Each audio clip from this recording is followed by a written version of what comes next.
Oh, hello there. I didn't notice you guys come in. Oh, I was just in my garden out back. I didn't notice you guys come in. Let me just go ahead and my garden out back. I didn't notice you guys come in. Let me just go ahead and 1 second. We're almost there. Don't worry. There you go. We're almost there. There you go. Ah. Thank you so much for the subs. Thank you so much. Welcome on in, everybody. This is a very exciting day for all of us. Welcome on in, everybody. This is debut day. Very exciting day for all of us. This is debut day.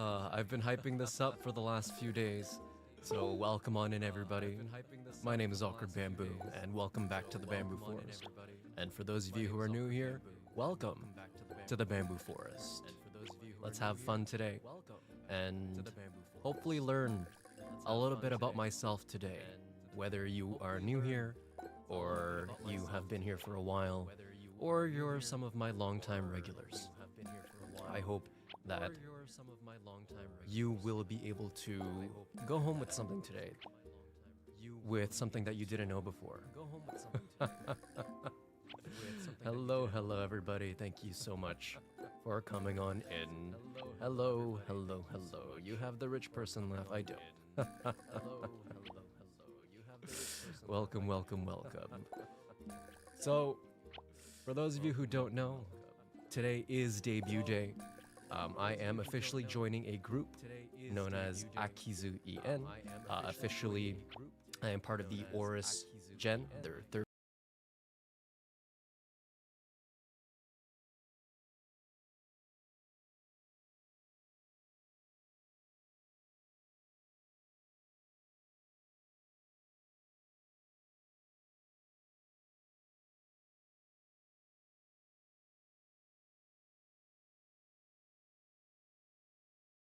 I will be collabing and hanging out with my gen mates and other group mates every once in a while. But otherwise, it's the same old, same old. But otherwise, say Yuna, I see you guys have come in. Hello, hello. Welcome, welcome, welcome.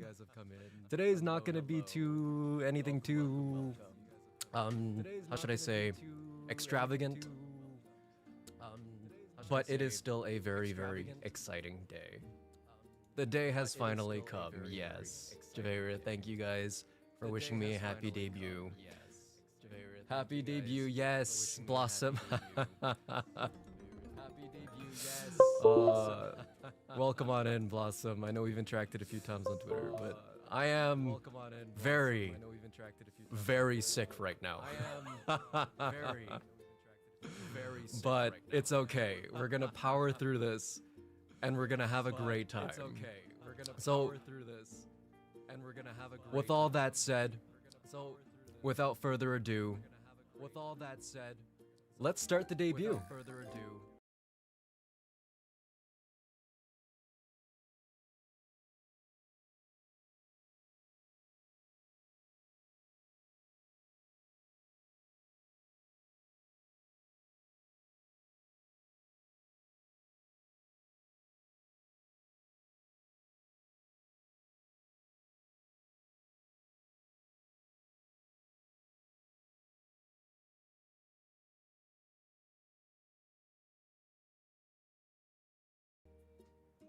Boom. All right.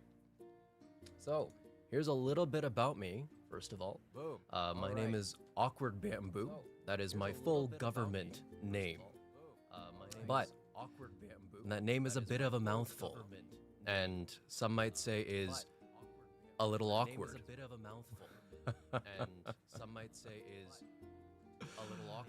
So, here are some names that people like to call me. These are all real names, by the way. Every single one of them. I go by Bam, Bam Bam, Bamsy, Boo, Bambi, Bam Daddy. I kid you not, Bam Bussy, Panda, Pandu, Bampa, Papa Bam, Bam Papa, Lord of the Seventh Moon, Conqueror of the Southern Galaxy, Emperor of the Bamboo Dynasty, as I'm getting pummeled. Absolutely pummeled. Of the Bamboo Dynasty, as I'm getting pummeled. Absolutely pummeled.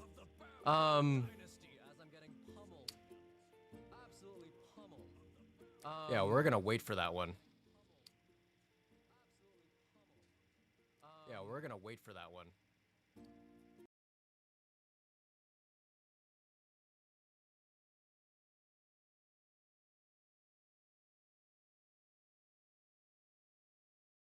And look up.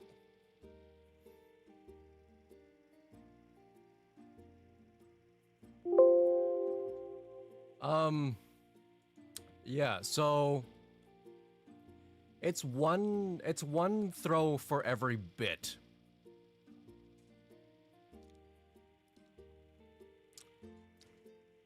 So it's 3,000.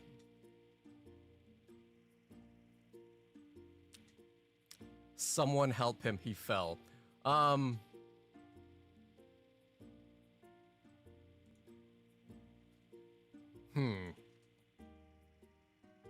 Well, this is interesting.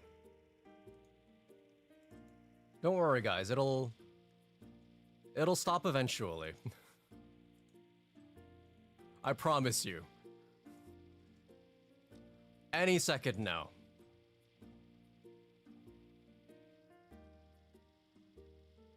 Any second now.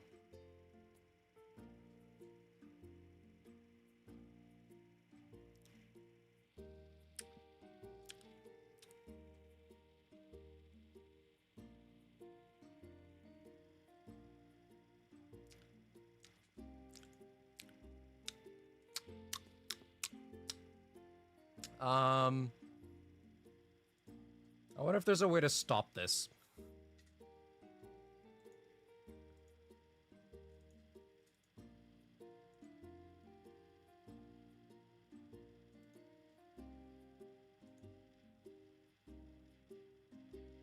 Oh, it just keeps going. Whether I like it or not, it just keeps going.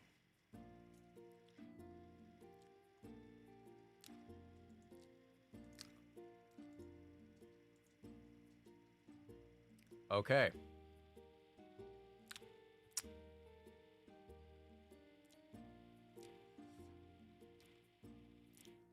Okay, all right. Well,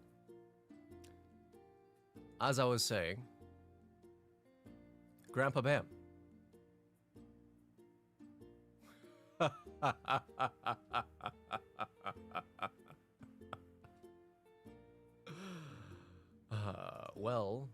Val, before we continue, thank you for the 3,000 bits.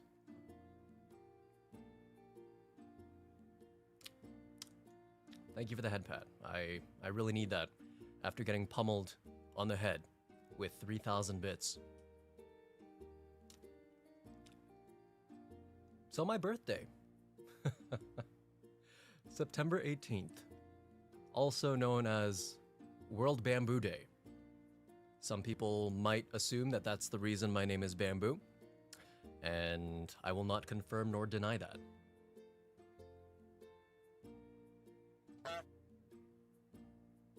My age. So the reason why it's redacted isn't necessarily because it's a secret, it's more that I've stopped counting. We are somewhere in the range of 800 plus years old, but we have no way to actually verify that number.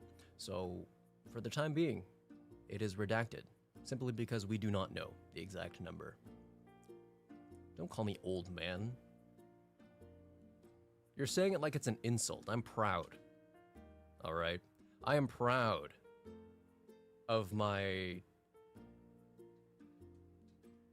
great age, but lack of wisdom. They say that as you get older, you become wiser. But I can say with the utmost confidence that I am not very wise.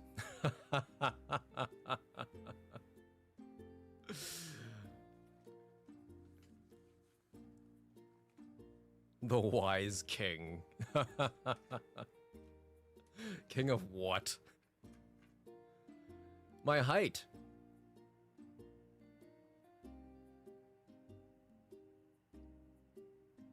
So I'm a panda.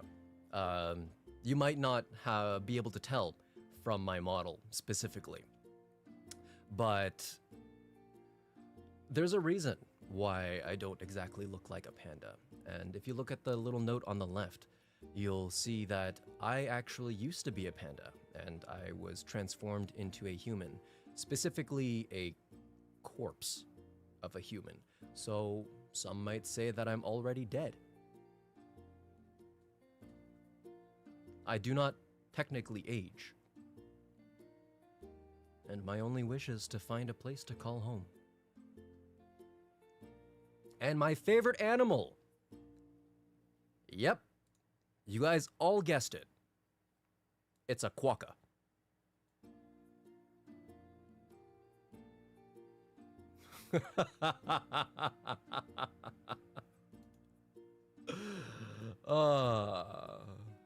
My mascot's a panda. I'm a panda. My entire theme is pandas, bamboo, but my favorite animal is a quokka. Now, many of you may have never heard of a quokka. It is a marsupial that is native to Australia, and to some is known as the happiest animal on the earth because it's always smiling. Now, if you've never seen one, it looks a little like this. Yeah. It is a marsupial, similar to kangaroos and koalas. And they're believed to be happy because they live in areas without any natural predators. In fact, they're very photogenic. If you try to pose with one and take a photo with one, they will usually pose with you. And they're very, very cute.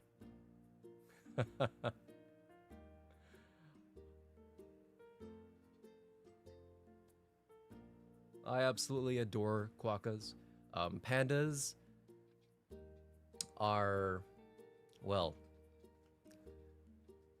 pandas are actually my third favorite animal. So take that as you will. My second favorite animals are capybaras. Hey, nobody said anything about hating my own kind. I do love pandas. They're just not my, absolute favorite. That's all. Anyway, why don't we move on? Learn a little bit more about me. We can continue on if I can find my mouse cursor. Boom. All right. So, like every other VTuber, or at least most other VTubers, I do occasionally enjoy some anime and gaming and music, though I don't have a lot of time to watch anything these days. I do have some series that I hold close to my heart, and these are a few of them. Trigun is probably one of the series that I've rewatched the most in my time. It's something that I've just, if I don't know what to watch and I just need a comfort series and I really just want something to play in the background, Trigun is usually my go-to. I've not watched the reboot, however.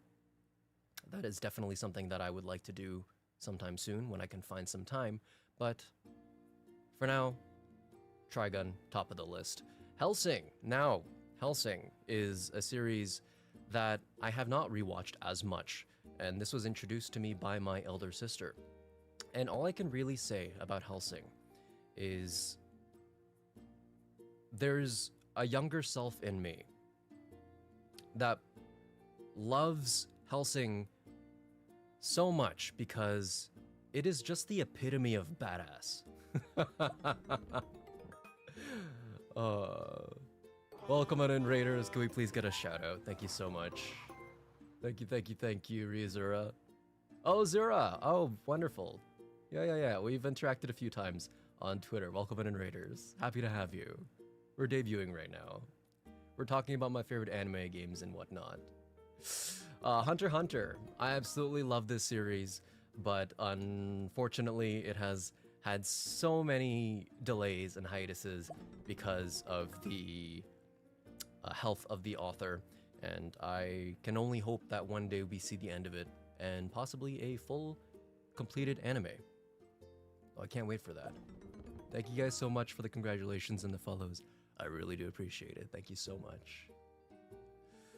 Yojo Senki. Now this one doesn't have as big of a following as some of the other in my list. Yojo Senki is also known as Saga of Tanya the Evil. In fact, Blossom seems to know this series quite well, apparently. This one actually caught me a little bit by surprise. I wasn't expecting to like Yojo Senki as much as I did, but it's such a good combination of action and a good balance of comic relief as well, a good animation, and it's an isekai if you're into that. So hey, go check it out. Mob Psycho, not much to be said here. It's a great series. Not everybody likes the art, but I absolutely love it. Great character development. Season 2, Episode 1 is my absolute favorite episode. And Season 2, Episode 1 is where Mob, you see a little bit of his character development full on. It's a great start to the second season, and he gains a little bit of more confidence in himself, even when he knows that he's being pranked by people. So I absolutely loved that episode. If you ever rewatch or watch Mob Psycho 100, please make sure to focus on episode 1, season 2, and you'll know what I'm talking about. The songs are good too, absolutely. Osama Ranking, it's a great anime. I like it. Mute main character. Clannad. Ah, Clannad. Now, I know not everybody likes this one, but Clannad, it was something I watched a long time ago, and it was probably one of the first anime that truly made me just fall apart. It broke my heart. Season 1, for those of you who haven't watched it, it's very typical slice of life, romance, very calm, nothing really happens. But Season 2, oh man, is it a slow burn, and it absolutely tears you apart from the inside. So if you ever do get the chance to watch Clannad, don't judge it based on Season 1. Please, please, please, you make sure to watch it all the way through until Season 2. Yeah, absolutely. If you guys do watch it, please watch Season 2. Games. I mean, Legend of Zelda, I think everybody has heard of that series before. I know it has a very big following, but I also know that some people are a little conflicted on it, especially when it comes to the storyline and how it has a very confusing storyline. But I truly do love Legend of Zelda, and it may just be a nostalgia factor, and the fact that I grew up with Zelda, but I really do love it. And Wind Waker is my absolute favorite Zelda game, with Majora's Mask being a close second, followed by, I want to say, Twilight Princess, and then, you know, this might sound strange, but Skyward Sword. I didn't like how Skyward Sword kind of held your hand through the whole thing. They spoon-fed you information to the point where you couldn't do any discovery on your own. But I just really liked the gameplay. It was on the Wii, by the way.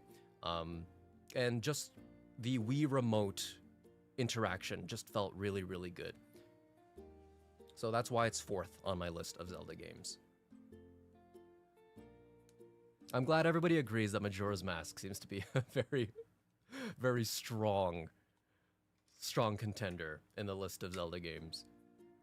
Skyward Sword does get a lot of hate, Andy. Octopath Traveler. Now, not a lot of people actually know about this game, surprisingly. And, I mean, it's not really surprising to me. It is a JRPG, turn-based JRPG, and it's, to me, just one of my absolute favorite games. It's turn-based, it has pixel art, amazing kind of music, good story, although it would be nice if there was a little more interaction between the characters. Even though you're playing 8 different characters with 8 different stories, it feels like the stories don't converge as much as they should. Now, Octopath Traveler 2 does a better job of that. But in the first one, I think they could have probably done a better job of that. Either way, it's at the top of my list. Absolutely phenomenal game. If you like turn-based JRPGs, I highly recommend it. Hades. I saw some fans of Hades in the chat. Hades is actually what introduced me to the roguelike genre. I never liked roguelikes in the past because the concept of playing and then essentially losing everything after you die just didn't appeal to me whatsoever. But then some of my closest friends had recommended Hades, and I absolutely fell in love. From Hades, I played all kinds of other roguelikes, and I just couldn't stop. It's such an addicting format and genre that I just can't not love it. Now, Elden Ring. I didn't expect to like Souls-likes, but Elden Ring truly was it came in like a wrecking ball, as a wise woman once said. It's honestly, as my introduction to the Souls-like genre, Elden Ring is certainly one of the easier ones because of its open worldness, but I absolutely love it. I know it's a great game, great, really cool monsters, and I love a challenge. So playing Elden Ring without any armor was a lot of fun. Dark Cloud, I grew up with Dark Cloud. I don't know if it's actually a good game or not, objectively speaking, but it had a great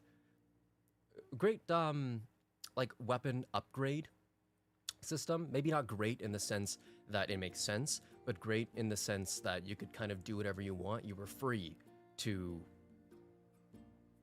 make a weapon extremely OP to the point where you are way beyond where you should be. The Adventures of Cookie and Cream. Not a lot of people know this one either. So, The Adventures of Cookie and Cream, for me, is kind of like the grandparent to the duo or co-op game formula. So you think of It Takes Two and dial it back something like 20 plus years. That's The Adventures of Cookie and Cream. It's made by the same makers of Elden Ring, so FromSoft. So it's quite difficult. But if you ever have the chance, it is a PS2 game. It is a really good game, and I highly recommend it. If you really want to rip your hair out with a friend or a partner, I highly recommend it. Ghost of Tsushima, good game, I liked it. Now, Claire Obscure, Expedition 33. I'm actually not done this game yet, but I'm almost through Act 2, and this game has completely stolen my heart. It is an absolutely beautiful game to the point where I just had to add it to this list. Whether it's music, characters, story, just general environment, art and animation, gameplay, it is a beautiful game. And if it doesn't win Game of the Year, I may or may not riot, and I may get many of you to riot with me.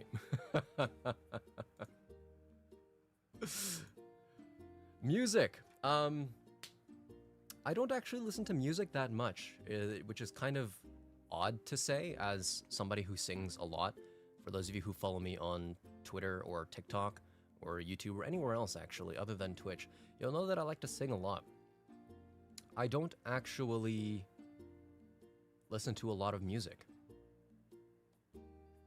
But when I do, these are some of the artists that I tend to prefer. For English artists, I enjoy Josh Groban, John Legend, Michael Bublé, Frank Sinatra. Now, I don't think anybody can argue with Frank Sinatra, but from these artists, I think you guys can probably tell that I have a bit of a bias towards, baritones and maybe lazy tenors, depending on, who you ask. But as far as I'm aware, they're all baritones, so they all have richer, deeper voices. Maybe it's because I'm a baritone, but I may be just a little bit biased.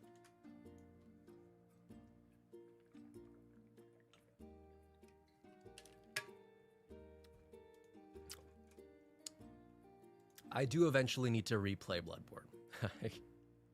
I played it at some point, and then I took a break when I went on vacation, but I never went back, so fingers crossed I managed to find the time soon. My favorite Korean artist, Chen. Some of you guys may know him as a member of EXO, the K-pop group, but I tend to prefer him as a ballad singer. He is known to some as the king of ballads because he has an absolutely beautiful voice that just absolutely...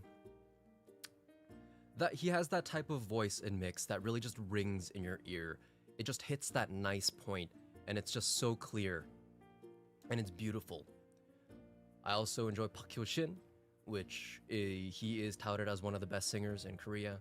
Absolutely amazing voice. He's a tenor, but he kind of sings like a baritone in that he has a little bit of that rasp and deeper voice.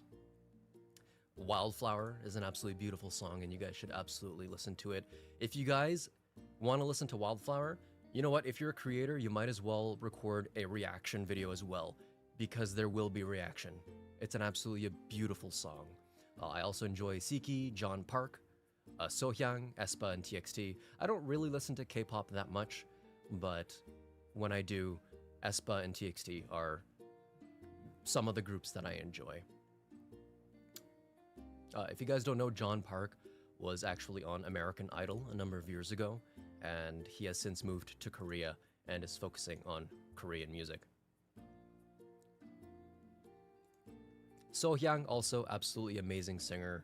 If you guys also have the chance, you guys should record a reaction video listening to Sohyang's Arirang alone. Absolutely nails the high notes, despite having, I believe, breast cancer, was it? But amazing singer, and I would definitely put them towards the top of Korean singers. Japanese, Kujira, also known as Will Don't Sleep, Penthouse, Suri. My favorite vocal OP, by the way, is Suri. I don't think I need to say anything about Ado. I think everybody here should know Ado. Kurana, Fujikaze, Yama, Moog. You guys, I absolutely love all these artists, and it was really, really hard to, especially for the Japanese artist section, only narrow it down to these like 8 artists. It was really hard to narrow it down because there are so many talented Japanese singers and producers that I love so dearly, but I narrowed it down to these 8. So if you guys ever have the chance to listen to them, please do. Though, again, I don't think I need to introduce Ado, like, at all. I think everybody's familiar with Ado at this point. But the other ones, if you guys have the chance to listen to these other ones, please do. Food. Now, I am kind of covering the screen here, but what I like, you might not believe me. Everything. Yes, everything. Obviously, I have not tried absolutely every food in the world. Okay, that's physically impossible. But I am on a mission to find a food that I dislike. And I truly mean that. I'm on a mission to find a food that I dislike. So if you guys have any interesting foods that you would like me to try, I would like to try them at some point and maybe give you my judgment. But as of right now, at this very point in time, there is not a single food that I dislike that I have tried. So, everything. In fact, my favorite fruit is durian, so that should kind of tell you guys a little something. I love beef tongue, by the way, say. Have you eaten scorpion? I have, actually. It was pretty good. Maggots, I can just have, like, maggot cheese.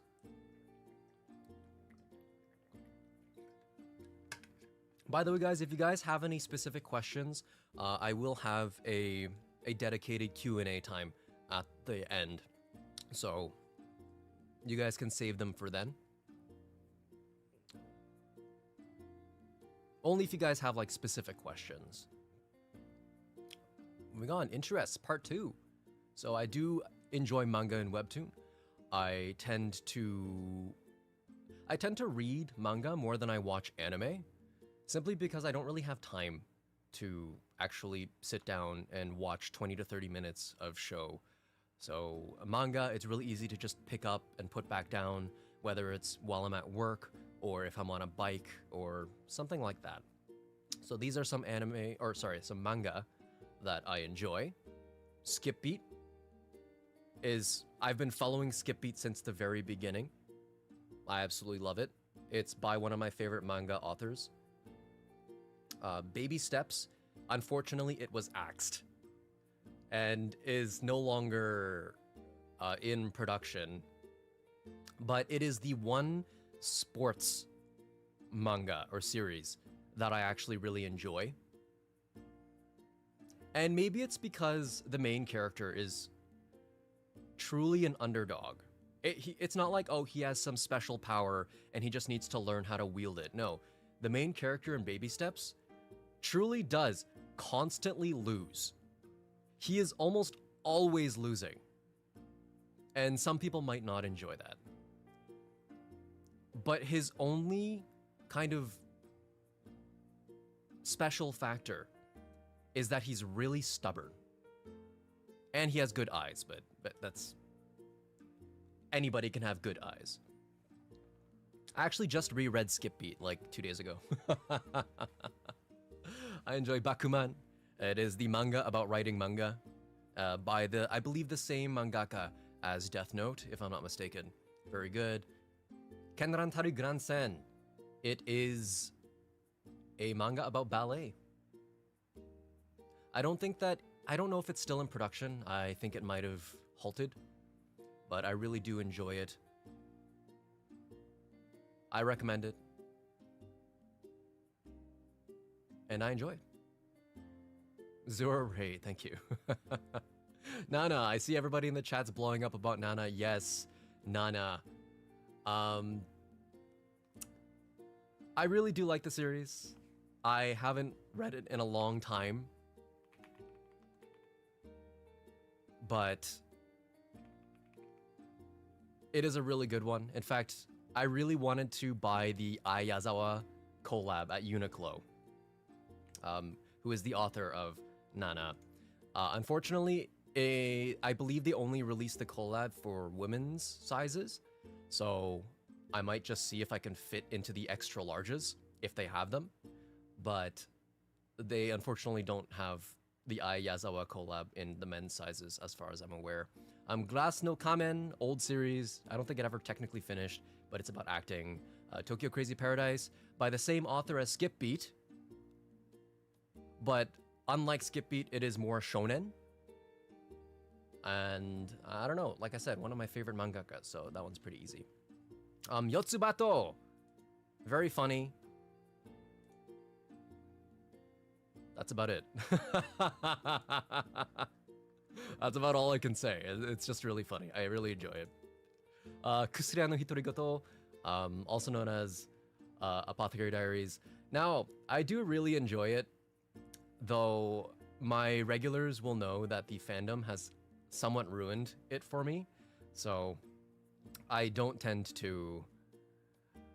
I try to avoid Kusuriya no Hitorigoto on any media because the fandom kind of sucks.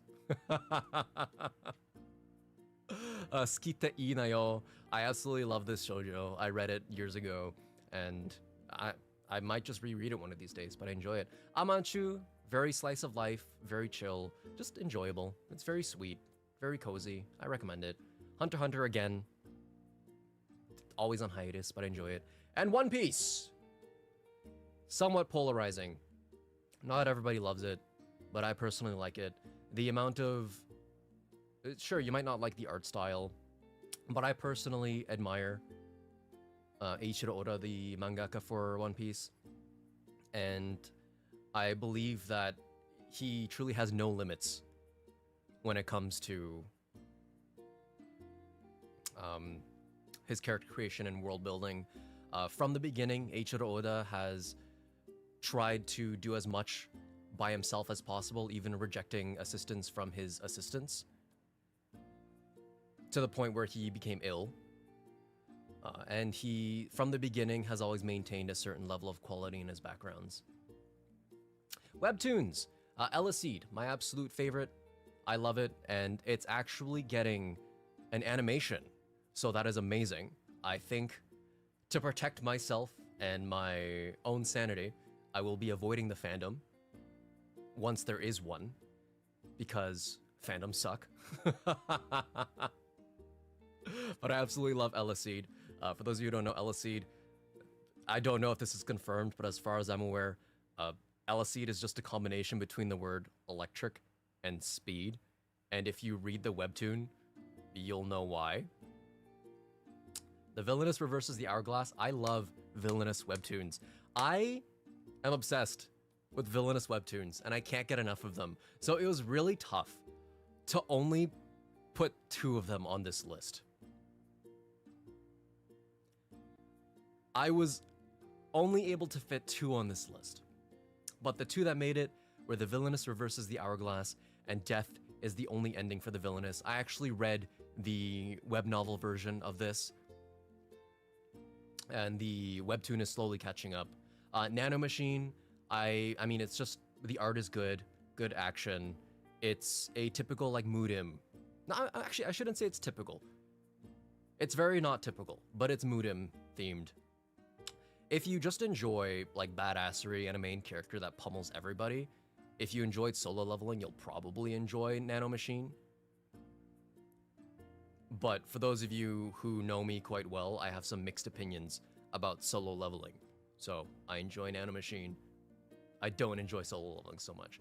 To be an actor, it's about acting. If you guys looked at my manga list, you'll know that I tend to enjoy talent-related webtoons and manga. So to be an actor, if you couldn't tell, is about an actor. But it is a regression series, so the MC does regress at the beginning of the webtoon and decides to live a righteous life where he takes care of his mother. And we all love main characters that take care of their parents, am I right? We all love characters that take care of their mothers. So that's part of the reason why I absolutely love to be an actor. And Pick Me Up. Pick Me Up, also known as Pick Me Up Infinite Gacha. The main character gets transported into the world of a gacha game and has to survive. Good art, great action. I really enjoy it. Yeah, if you guys ever want to talk about manga, webtoons, anime, music, I'm always open. But for now, this is all we got. Again, it was tough to just fit this list, but, you know, we have a debut to do. So, carrying on. We got some credits. So I'd like to credit some people for my assets and models. Now, I didn't reserve any of my assets for this debut. As soon as things came in, I just kind of started using them because I'm impatient and I can't wait to use these assets. But I would like to show some credit to the people who made them because they did a fantastic job, and I'm sure many of you would agree that they did a fantastic job. So the outfit design was done by Himes Moon on Twitter. They do absolutely great designs, and I think everybody has agreed that they do great designs. Civ, my VTuber mama and model artist, absolutely fantastic to work with. She has been quite ill lately, so I am praying for her good health. But she did a fantastic job. She made my model so very beautiful, and I'm absolutely in love with it. I could not have asked for a better VTuber mama, and I may just have Civ draw my future models as well. My background was done by Doyun Im. They were very easy to work with, fantastic to work with actually, and they nailed my concept down to a T. I gave them the concept, I gave them kind of an idea board, and they were able to make it come to life, and more. And they made really cute looking capybaras. The chat widget was done by Haru, or Harukoti. So when you guys chat and the chat bubbles pop up, that was made by Haru. Oh, I hope you guys like it. I think it's very cute. The panels I actually only got recently. I actually wasn't on the market for new panels. But Gaul had made panels kind of like as a fan design, and I thought that they were really cool, so I bought them. So thank you for that. The debut slides by Amaya. Of course, I have to credit Amaya for the debut slides because they did a great job and they made them in only 2 days. They rushed them. I mean, obviously I paid for the rush fee, but I didn't know that I was going to have a proper debut. On Monday, and I kid you not, on Monday, just this week, I thought, maybe I should do a proper debut. There was no prior planning. I was just gonna stream normally. But I decided on Monday, maybe I'll do a proper debut.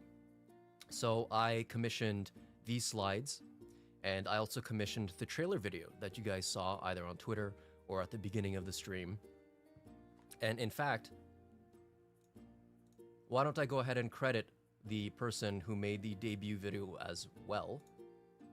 All right. The person who made the debut video was Rafi. They go by Raft.Re on Twitter. I'll go ahead and credit them here. There you go. All right.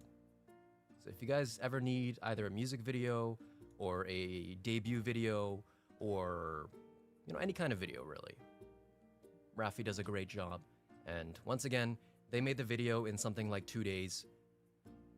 So props to everybody on this list. I couldn't have been more satisfied. And definitely give them all a follow. Tell them I sent you, or don't. You don't have to.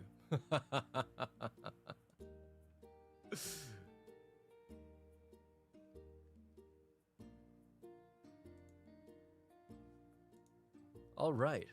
So, I wonder how many of you guys have been here since the beginning.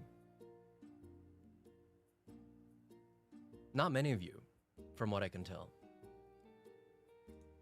But there have been quite a few changes since the beginning.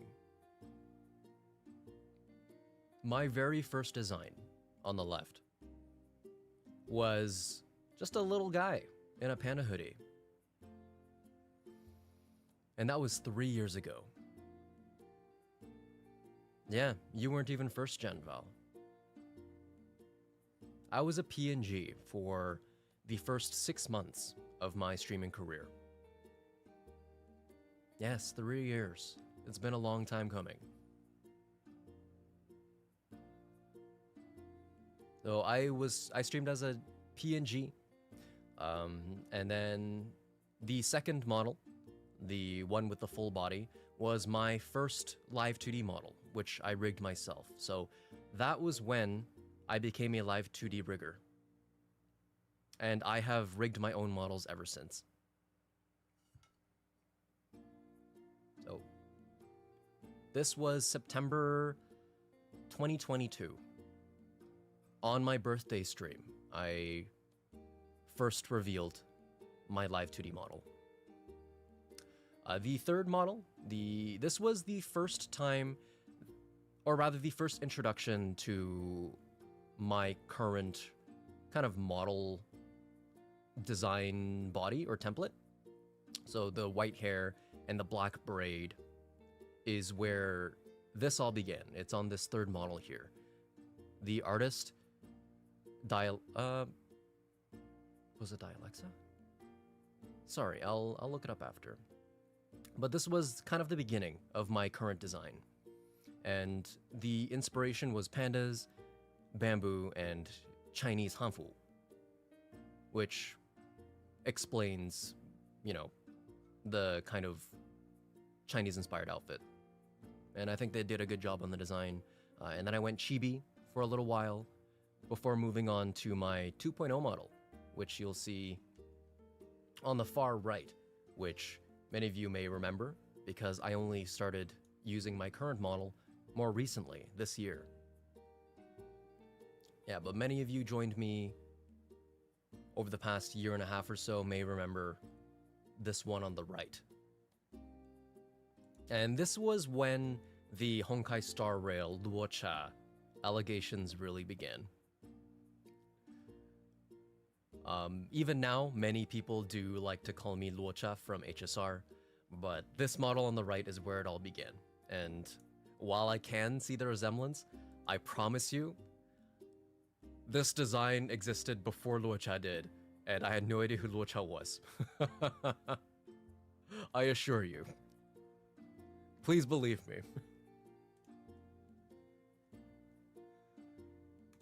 And then my current design.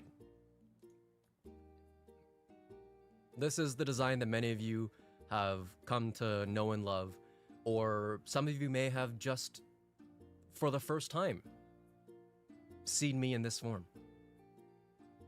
This model is supposed to have a ponytail toggle, but I haven't finished rigging it yet. So, moving on. Civ is actually my model mama, the one who made my model, also the one who made this reference sheet, and she did a fantastic job. The first time I saw this reference sheet, I absolutely knew that I was going to stick with this design for a very, very long time. And if I ever decide to get a 3D model, I think it'll be of this design as well. I think a 3D model would be absolutely amazing. I also really enjoy boba. Some may call it an addiction. No, I'm kidding. I don't drink that much boba. But I like boba enough to have put it in my reference sheet. My favorite boba drinks are cassia black tea from Chicha. I also enjoy a nice wintermelon oolong or a hojicha milk tea. And I love pearls. Also, mismatched shoes. We wanted to retain at least some of the panda-like qualities. So that is why there are various kind of alternating black and white colorings on the design, including the shoes and the hair. Pandas. And then we have the circle frame glasses, which kind of represent the black circles around a panda's eyes.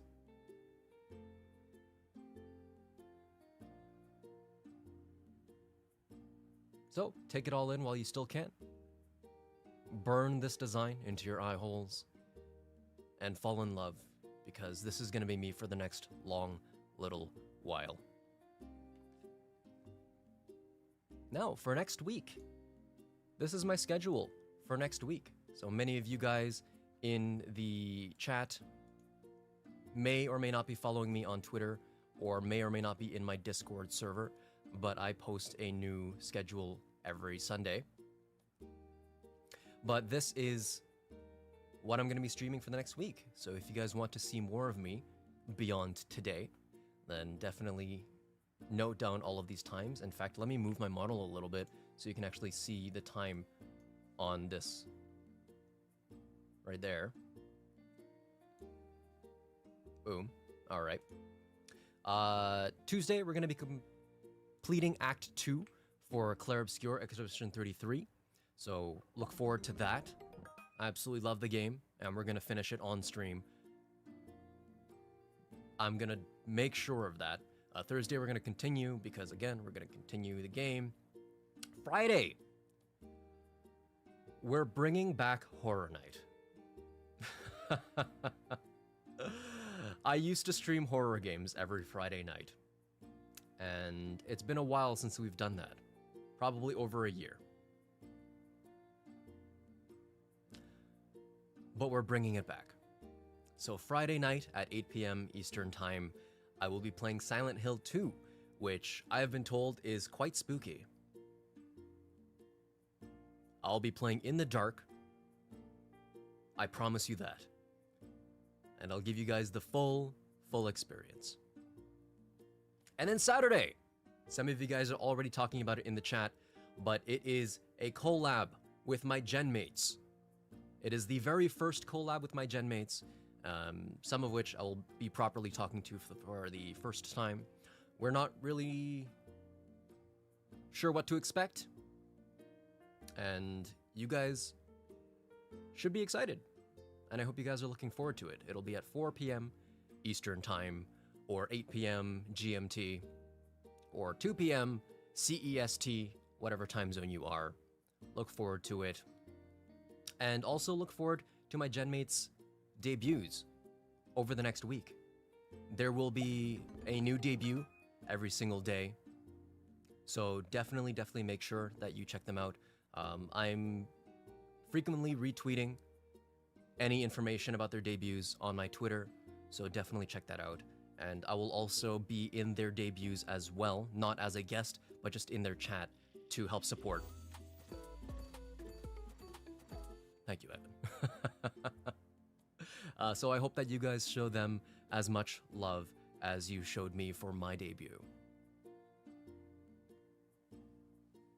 Okay, well, now, Q&A time.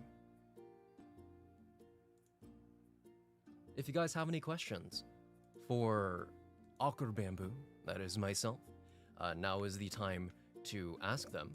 I'm gonna put a big ol' kinda Q&A. Little Q&A in the top right corner so that you guys know that it's Q&A time. All right, if you guys got questions, now's the time. Ask away. Thank you, Ivan. I'm happy to be an Akizu.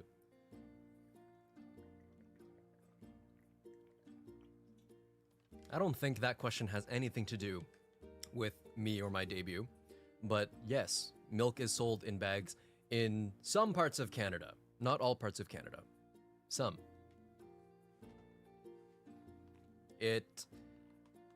We usually have a pitcher in which we put the bag, and then we cut off the tip of the bag so that you can just pour it like a pitcher, but it's in a bag, so that it's not just out in the open, and then it's just absorbing the smells from the refrigerator. Have you seen or met a panda in real life? Sadly, only once. Maybe that's why they're not my favorite animal. Maybe I just need to interact with one, and then I'll fall in love. I can be like Yeonjun from TXT and fall in love with a panda butt. When did you get into anime, manga, and webtoons? I only got into webtoons, I want to say about 5 years ago. Not very long ago. But anime. Anime was introduced to me by my older sister when I was younger. She was a big fan of Naruto, One Piece, Bleach, and all those big anime, Dragon Ball as well. So she's the one who really introduced me to it. And since then, I've fallen in love. Sadly, again, like I mentioned earlier, I don't have a lot of time to actually watch anime nowadays. I'm pretty busy. For those of you who know me well, you know, I work a full-time job. I'm a student. I have many pets. I'm obviously a streamer. I haven't been working on commissions recently, but I'm also working on commissions. But I would like to find some more time to watch anime soon. What's your favorite part to rig, least favorite part to rig in a model? Ooh, that's a good question. I think my favorite part to rig is probably the mouth, because there's so much expression that can go into a mouth, and the mouth really, I mean, in complete honesty, it's kind of one of the parts of the VTuber model that most people look at.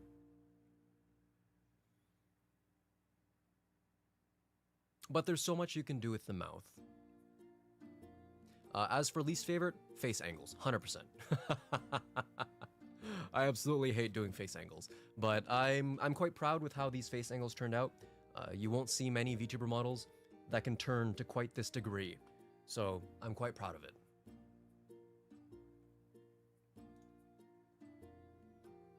Are there any VTuber streamers who inspired you? No.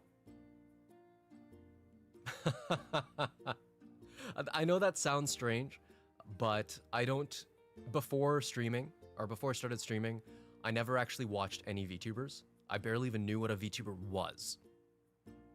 So, no. There's nobody who really inspired me, or my model, or my content. I just stream for fun, and it is going to continue that way for the foreseeable future. There's no real goals, no real plans. I'm just here to hang out and have a good time. VTuber Oshi or Idol Oshi bias. My favorite VTuber is Bancho or Todoroki Hajime from Hololive. Regloss. She's, you know, good dancer, cute model.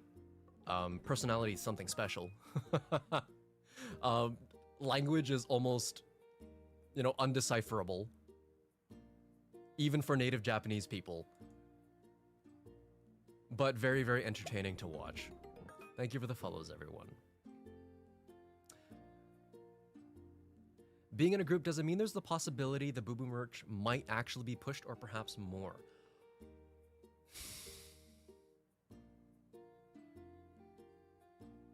Not necessarily.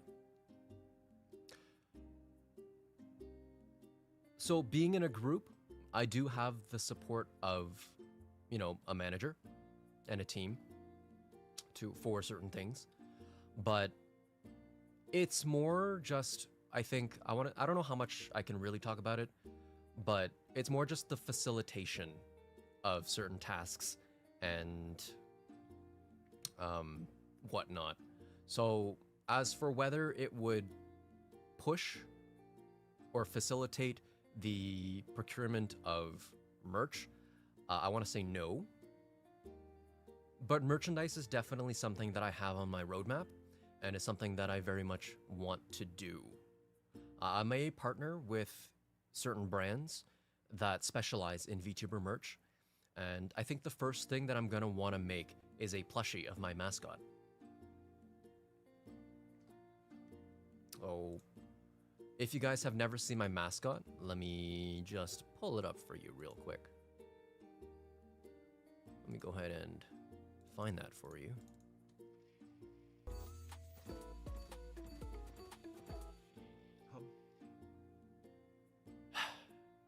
Thank you for that.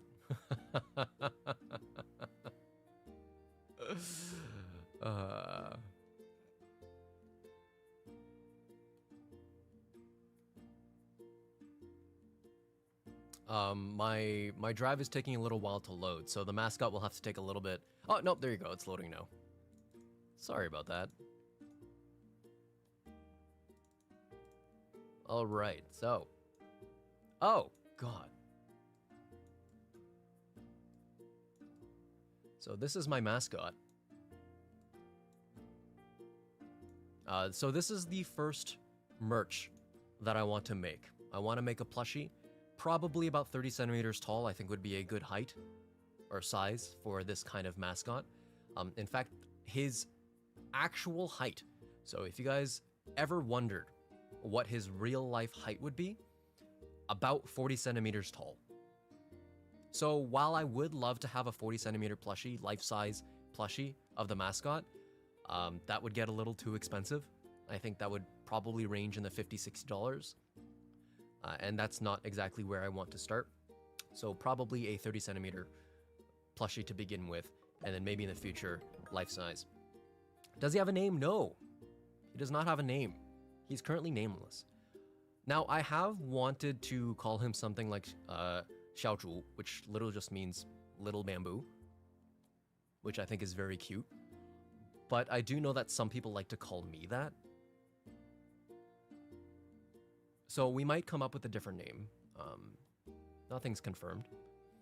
But what I do know is that I want to make a plushie of him.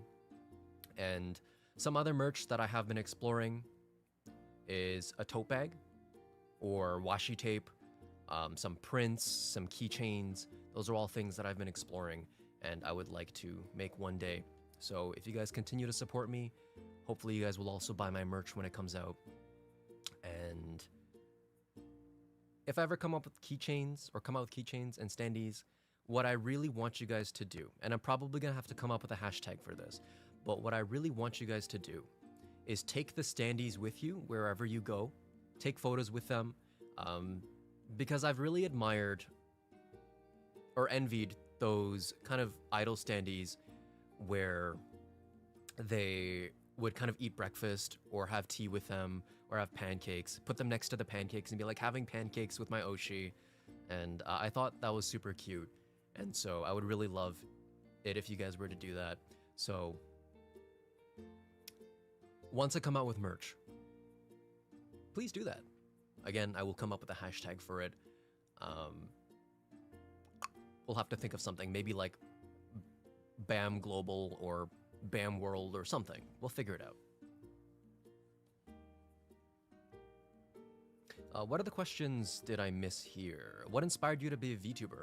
Oh, okay. Well, this is a story that I've told a few times, actually. But there's so many people who are new here, so you may not know.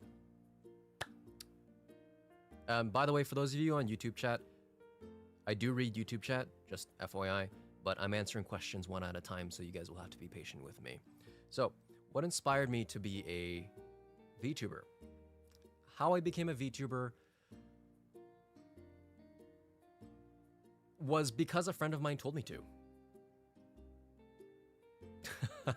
It sounds kind of plain and, how should I say, unclimactic, but a certain VTuber group with a rainbow in its logo, I will not say more beyond that, was hosting auditions 3 years ago. And my friend, who was a fan of VTubers, told me, hey, you have a nice voice. Why don't you try to audition? And so they drew me, and as you guys might recall, they drew me... Hold on, let me get rid of that.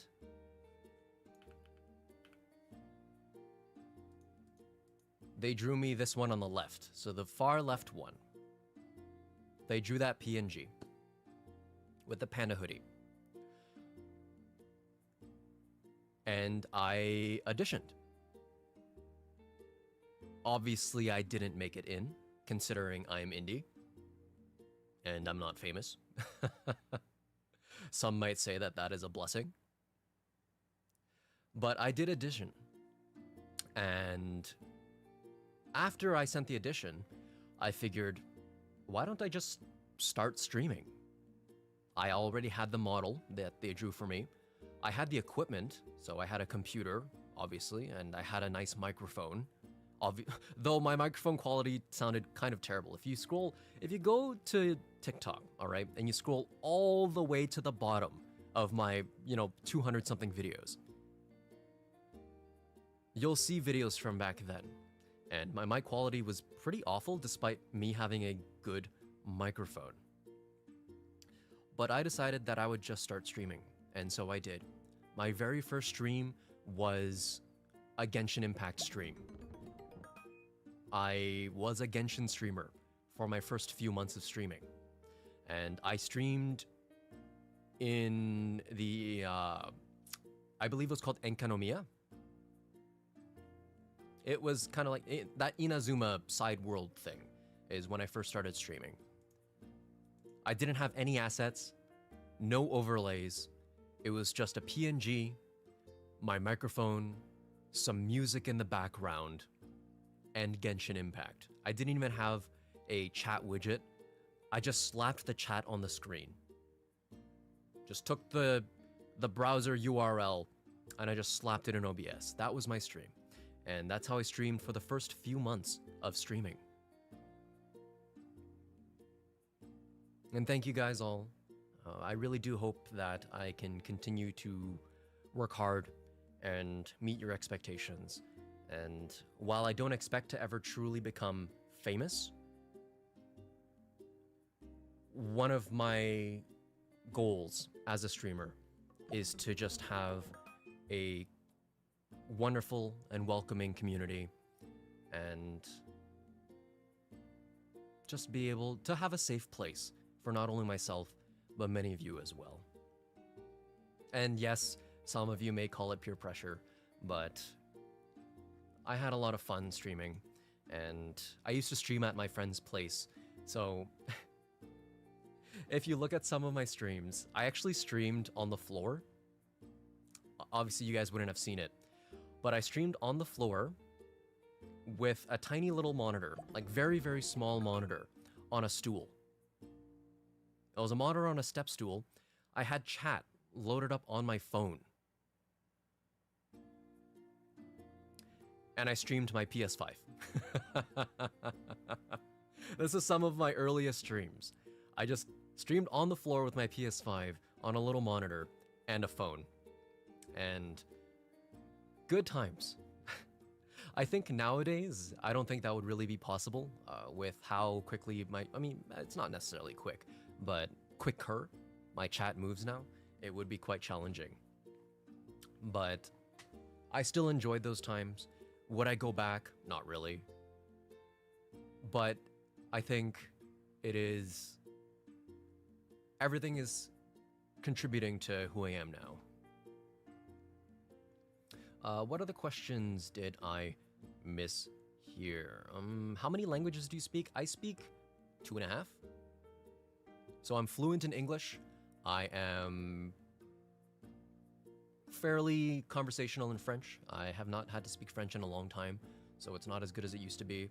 And my Vietnamese is quite broken nowadays. I grew up speaking Vietnamese, but my parents really wanted me to learn English and French, so they really drove that into me. But as a result, I did lose a lot of my Vietnamese.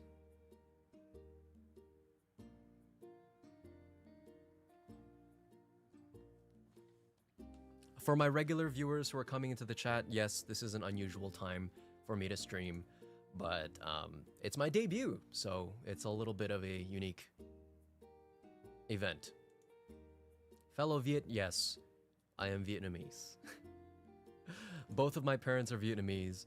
My grandmother is Chinese, but I don't tend to talk about that too much just because who really talks about 1/4 of another ethnicity, you know?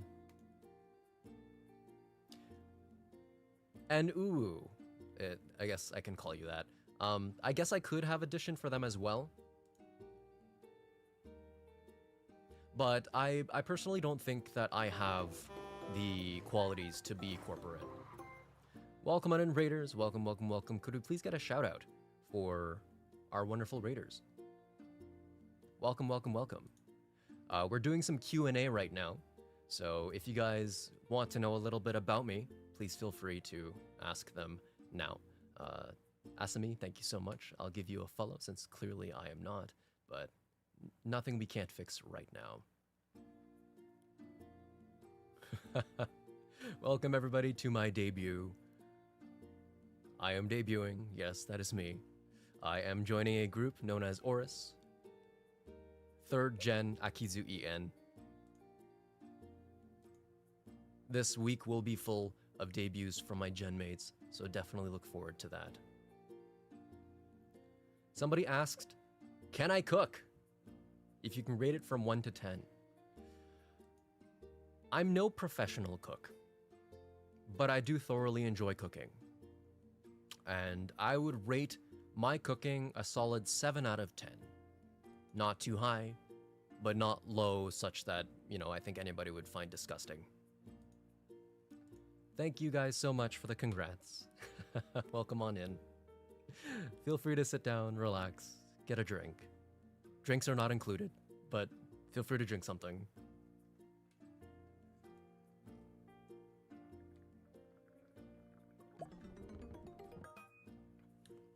Thank you, thank you, thank you. Is it too late to ask about being a student? I am a student. I went back to school last year, because I wanted to pursue a career change. So I am in school while working full-time. Yes, I am a student. So funny thing is when I was still uploading videos to Rednote or Xiaohongshu, I mentioned that I was a student, and the immediate response was, "Oh, you must be quite young."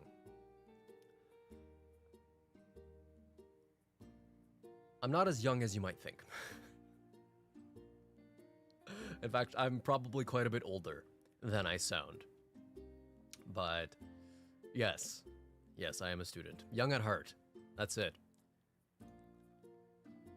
Though with how little I sleep every day, I don't know if my heart truly feels young anymore. You're Chinese and you're raised in Vietnam, so this is a big shock. Oh, there's nothing shocking, hun. Most people assume that I am American, white American, based on my voice and accent.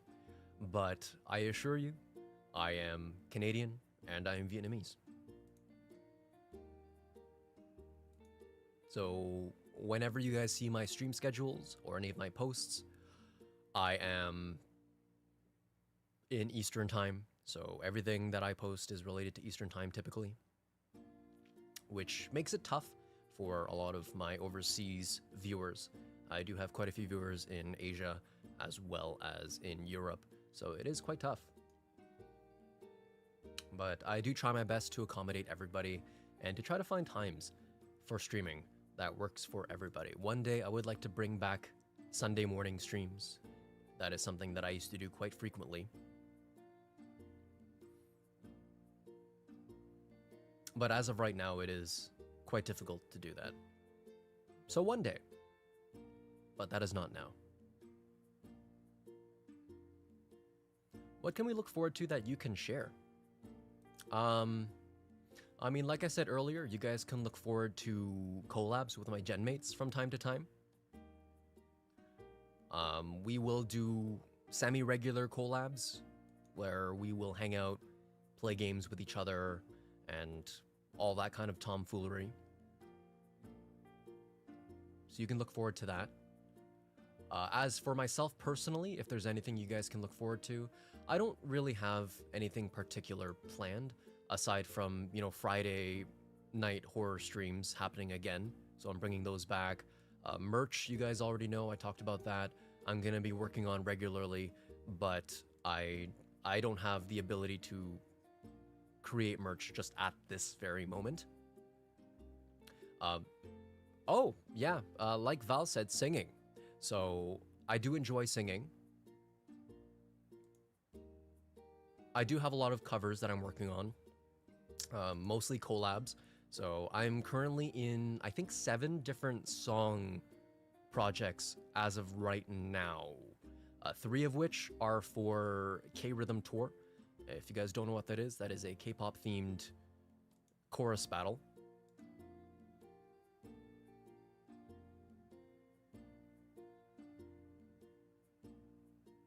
So yeah, a lot of singing.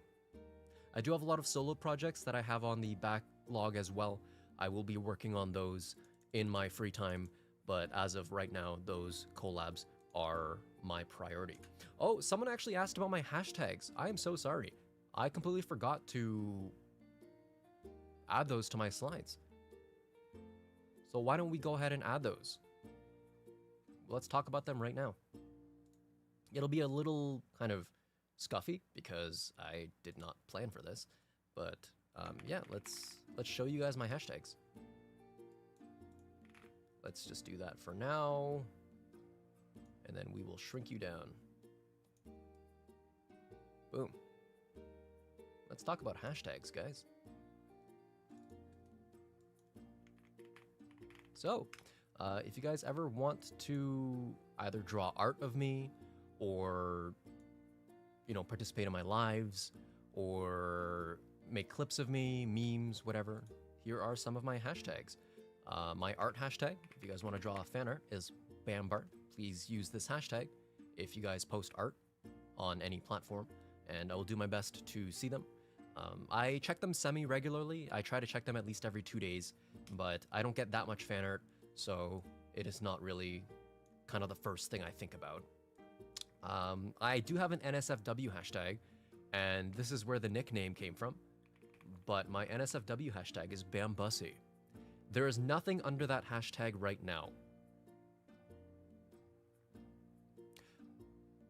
But if you guys do want to draw NSFW, this is the hashtag. If you guys want to talk during my lives, or talk about my lives, you guys can use the hashtag BooLive.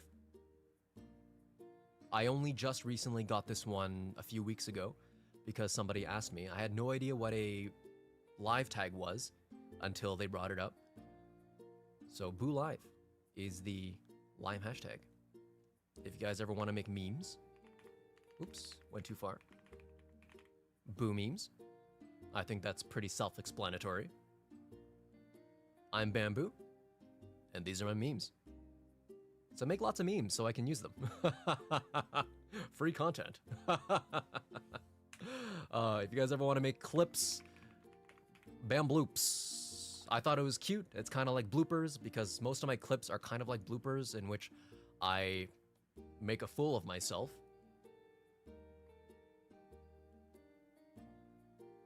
So that's it. Those are my hashtags that you guys can interact with and you guys can use. If you guys just want to hear my singing, I also have a music hashtag, and it's hashtag Bammarine. You guys will not be using this hashtag. This is one that I use myself. Unless you guys clip me singing or something like that, then I guess you could. But otherwise, this is the hashtag that I use for my singing clips on Twitter and whatnot. So Bammarine. Bammarine was actually a fan, what's it called? It was voted. It was fan voted. They voted for Bammarine.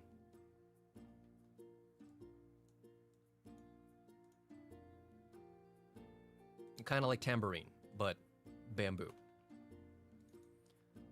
Oh, Javeria, good question. What is our name as a fandom? So you guys, and this has been a name that has stuck with us for a very long time, since the beginning. The fandom name, you guys are called Bamboo Shoots.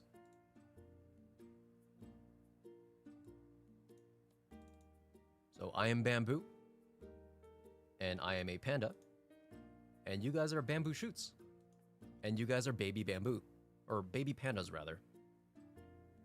I hope one day to get little bamboo assets where you guys will be little tiny baby pandas on screen, and then as you guys either sub or, you know, increase in loyalty, that is watch more streams, you guys will have a little sprout on your head that grows. That is the idea, and I think that'd be really, really cute.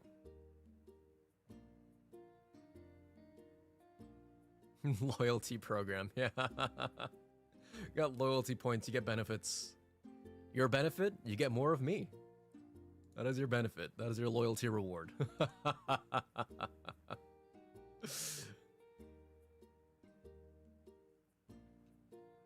For embroidery, Javeria, you can just use the Bambart tag. I don't have specific tags for cosplay or, you know, crafting and stuff like that. That is not really something that I planned in advance or thought of.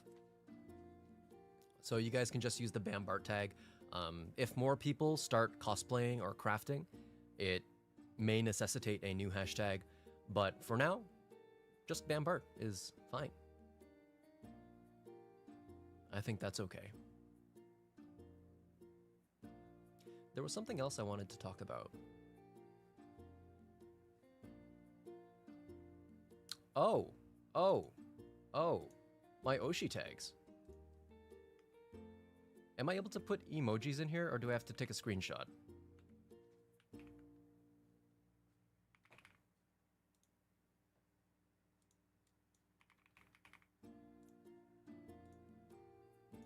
It does not show. Okay, I'm gonna need to put a screenshot.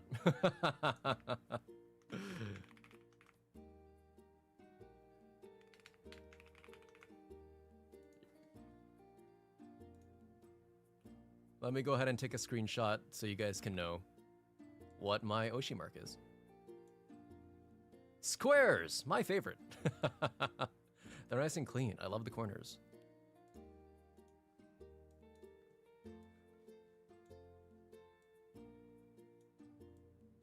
There you go.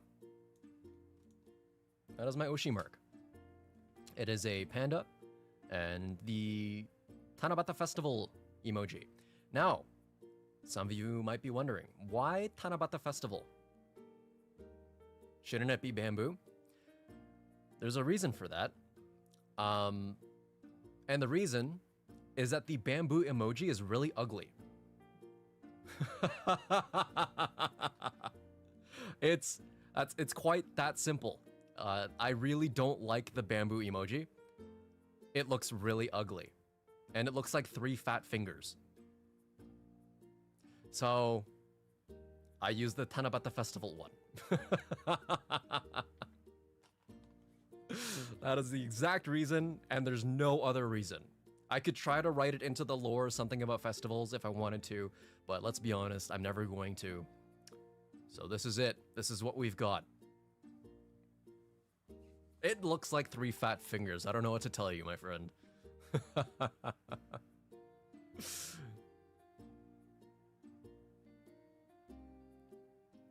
But yeah, these are all my hashtags, the fandom name, and Oshi marks. So if you guys ever want to tag anything or make art of anything, then please use these hashtags.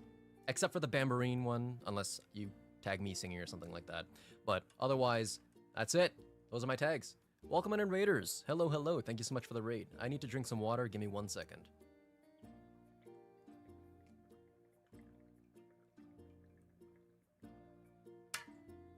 I need a lot of water, especially because I'm sick right now. So, that's kind of the debut segment. If you guys have any other suggestions for hashtags, or if you guys have any more questions, then, you know, please suggest or ask them now. Otherwise, I'm thinking I might do some kind of quizzes so that you guys can get the chance to learn a little bit more about me. Maybe some personality quizzes, or I don't know, maybe like the BDSM test. No, maybe not the BDSM test. That's probably not a great idea. But if you guys have any suggestions for quizzes as well, you know, I can definitely look into those. Don't damn.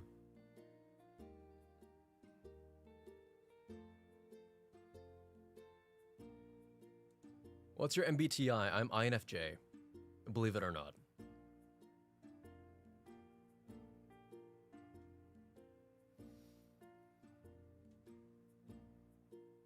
Thank you so much for the raid. Welcome on in, Raiders. Please feel free to sit down, have a drink, drinks not included, relax, and we can just hang out.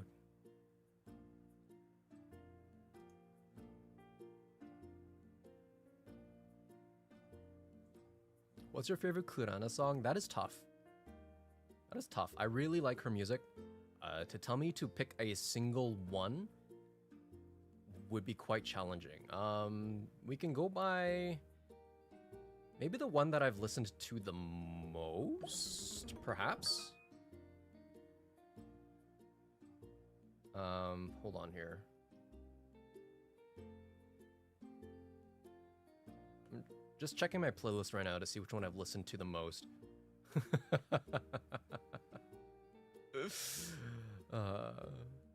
What type of boba tea are you?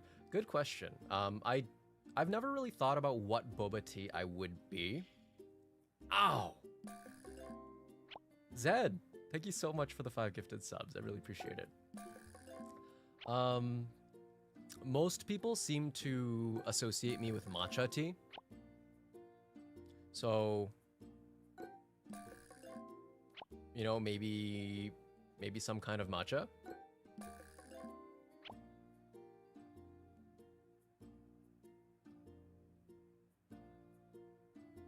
But as for the Kurana song, I really enjoy Bararaika. That was kind of the first song that introduced me to her music. I also really like Game. Brown sugar boba is a good one too. I don't tend to prefer it as a drink of choice just because it's a little sweet for my taste. My favorite drink is actually cassia black tea with 0 sugar from Chicha, but it is a very tasty drink. Sunny says the hair reminds me of oolong. Black honey apple tea is panda. That sounds yummy too.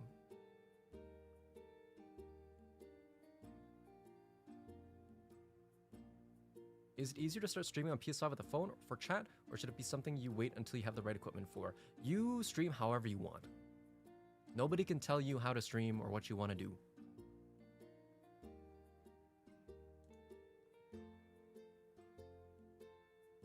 Are there any games you'd like to stream in the future? Ooh, well, like I told Angel earlier, I would like to get back into Bloodborne eventually. Because I played Bloodborne around 2 years ago, and I got pretty far in the game, but then I went on vacation, I think. And then getting back into the game after an extended vacation was really tough, so I never went back. So if I were to play Bloodborne again, I think I would start from the very beginning. And I would also like to get into the Resident Evil series. I've been told that I should probably start from the beginning, but there's a lot of games in the series, so it'll take a while. I would also like to eventually play Undertale. Yes, the whole series, said. But Undertale, I would like to eventually play. In fact, I was considering starting Undertale today, but I decided, you know what, debut day, I'm not going to play any games. Let's just hang out with chat, introduce myself, and do some quizzes, maybe. I don't know. We'll see if we do quizzes or not. Yeah, Undertale.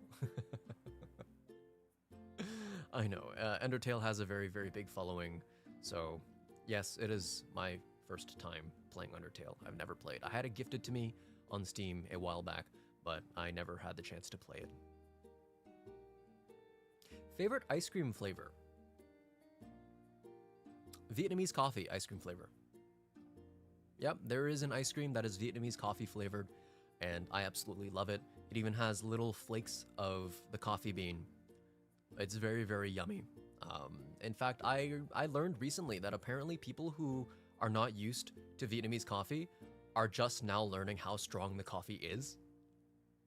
It's apparently something on TikTok where people are trying it for the first time, and then they're completely wired for the next day. But I do love some café soda. Yes, that one. Would you play other Souls-like games on stream, like Lies of P? I actually have already played Lies of P on stream. I beat it last year, but I would like to play the DLC. That is definitely something on my roadmap. Yep. I gotta buy it first, though. But I do enjoy Lies of P. It is a great game. I did thoroughly enjoy it. Is it strong enough to keep me awake? I don't know. I don't know what your tolerance is to caffeine. But for people who are used to like American coffee, it might be quite strong.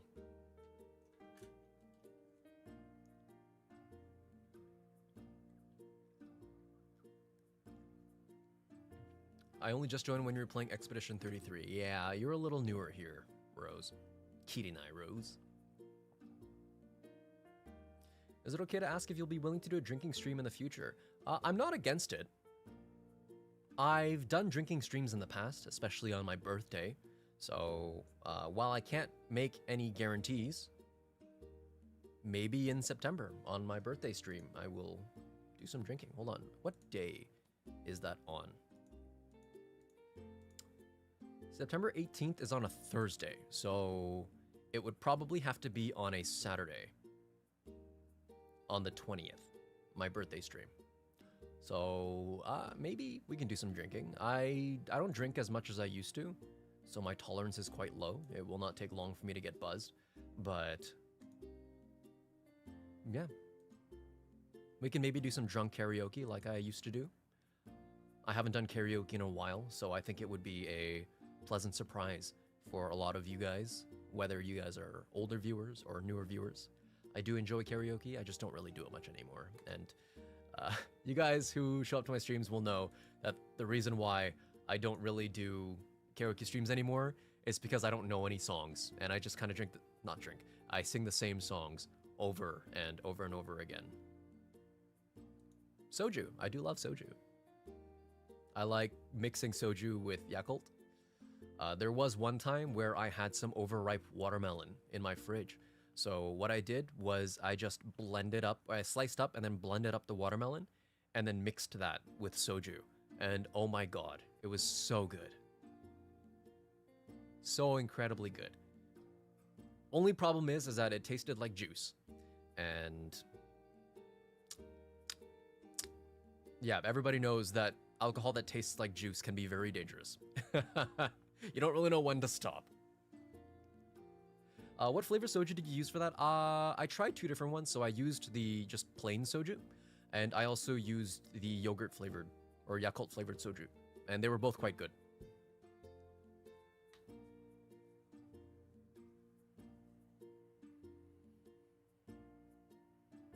What flavor is soju your favorite alcohol? I quite like soju, yeah.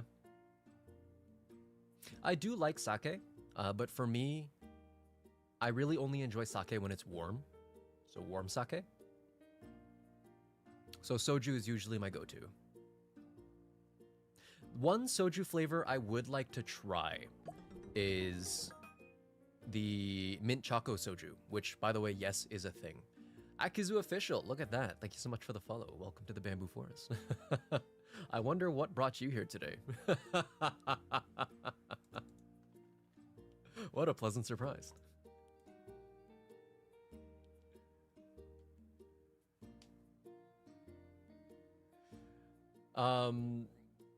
Soju, I find it can go either way. I find that people either think that soju is very sweet and doesn't really taste like alcohol, and then you have the other side of the spectrum where it tastes kind of like medicine. I'm on the former, but I do know some people who are of the latter type who think it just kind of tastes like medicine, and I can kind of see where they're coming from, I guess, but I don't know. It might just be one of those love it or hate it kind of things. Tastes like rubbing alcohol, you say. Thank you for the raid. Welcome in, Archie. Can we get a shout out, please?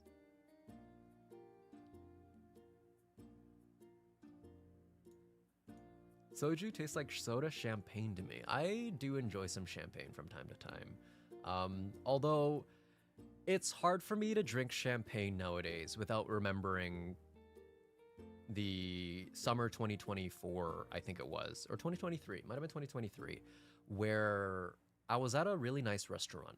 And believe me, very nice restaurant, because the whole front of the restaurant was lined up with Rolls Royces and sports cars. It's a very nice restaurant by the beach. And there was complimentary champagne.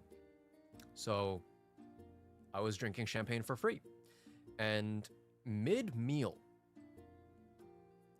a waitress walked behind me and spilled an entire platter of champagne all over me. So whenever I drink champagne, I do kind of think back to that moment. I did get a discount on my meal. Honestly speaking, I could have probably argued for a free meal, because that, honestly, if you're in service, that is kind of unacceptable. But, you know, they gave me a discount, and I was like, you know what, it's fine, whatever, I'll take the discount. And I really didn't want to argue with the staff, because my friend actually works there as a cook, and I didn't want to make things difficult for him. So, yep, we just went with a discount, and that's it. Oh, it's fine. Hey man, 40% off of, like, expensive steak and crab cake is still pretty good.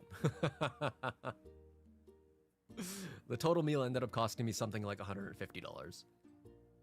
Swog, thank you for the hydrate.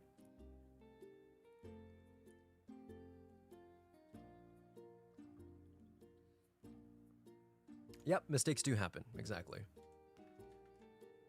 Favorite food? This question actually gets asked a lot. My favorite food has and always will be Vietnamese food. I know that's not really a specific answer, but as a Vietnamese person, I do tend to enjoy Vietnamese food most. Whether that's bún bò Huế or thịt kho or bánh canh or hủ tiếu. It's just everything is so incredibly good, and it's really difficult for me to pick only one. Again, it's probably biased because I am Vietnamese, but I'll have you know that a lot of chefs have moved to Vietnam for the food. So that should say a little something.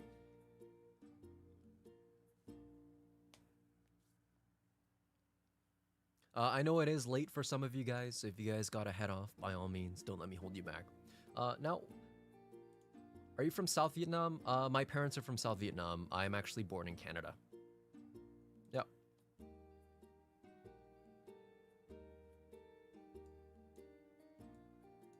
Oh, if you guys want me to do any like personality quizzes or any kind of quizzes, now's the time to suggest some, if you have any. And we can do them together, and you guys can, again, learn a little bit more about me. Omegaverse quiz? I didn't even know that was a thing, but I'm honestly really not surprised that it's a thing.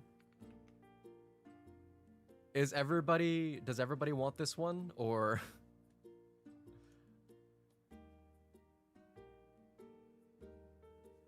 This is a thing. Okay.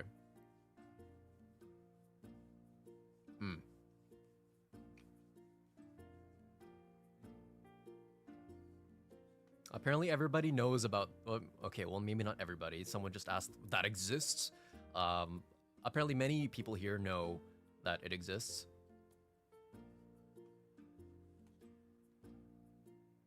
Okay, I just have to ask though, are there a lot of inappropriate questions in the quiz?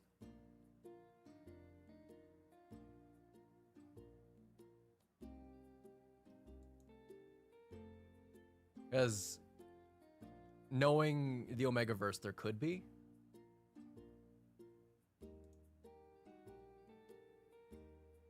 But if there are a lot of inappropriate questions, then I kind of would rather not show that or talk about that too much. That gets kind of uncomfortable.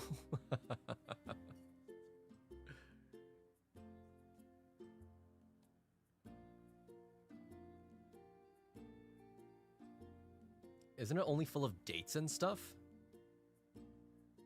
Well, I'm looking it up on Google. And the first one that comes up is from a site called Quotev.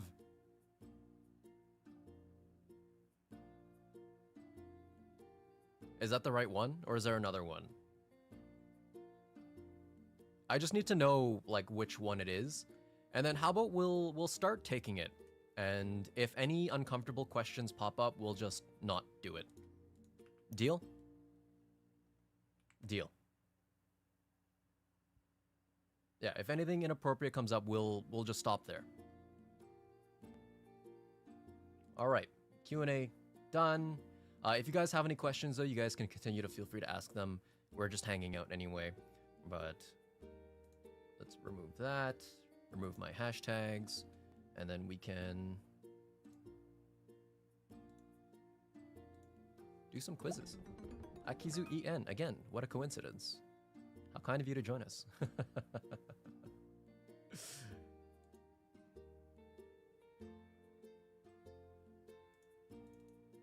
All right, let me see.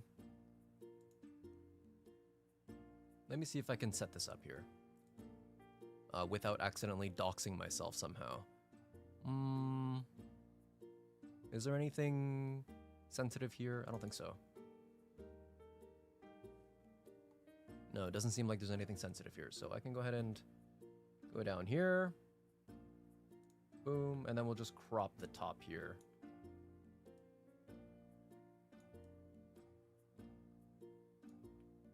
Get rid of those ads, because we don't need to give free advertisement.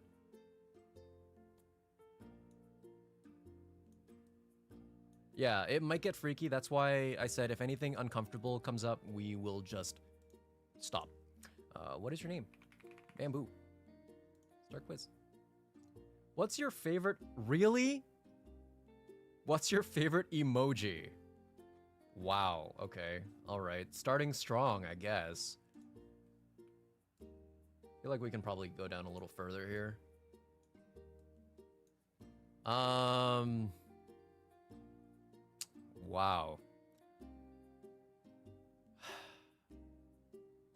Why? How does this apply to, like, anything? I mean, I guess I use this one a lot. Are you a furry? Oh, wow. Okay, yeah, definitely starting strong. Is this the right quiz? I don't know. I just clicked the first one that came up. Or not the first one, the U quiz.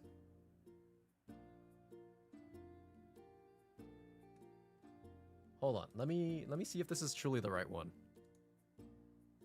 It says, which Omegaverse rank are you? And this is the one. This is the one I clicked. So maybe it's not the right one. Hold on.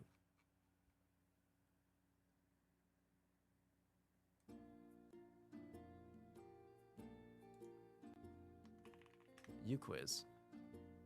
Which ABO Omegaverse dynamic are you? Maybe this one is better.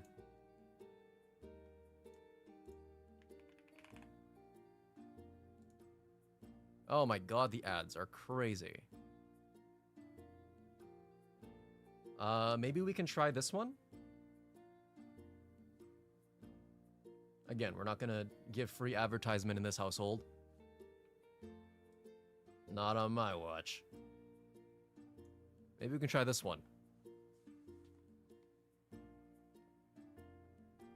Wait, so you guys want me to do the Quotev one? You guys told me to do the U-Quiz one.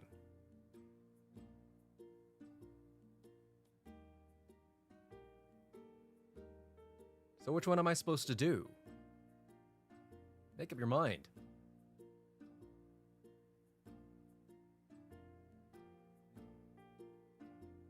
I mean, yeah, ad cropping. They're not giving me any money for advertising.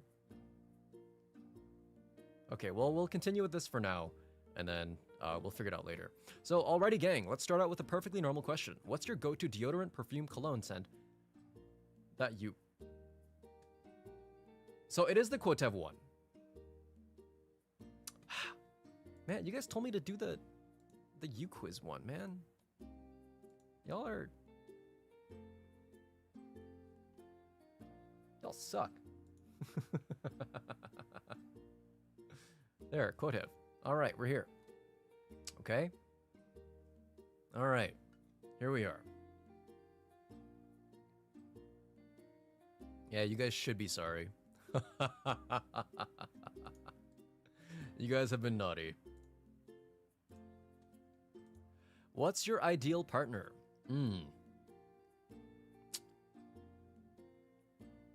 I mean, a protective partner is great, but I also don't like the idea of, like, being babied.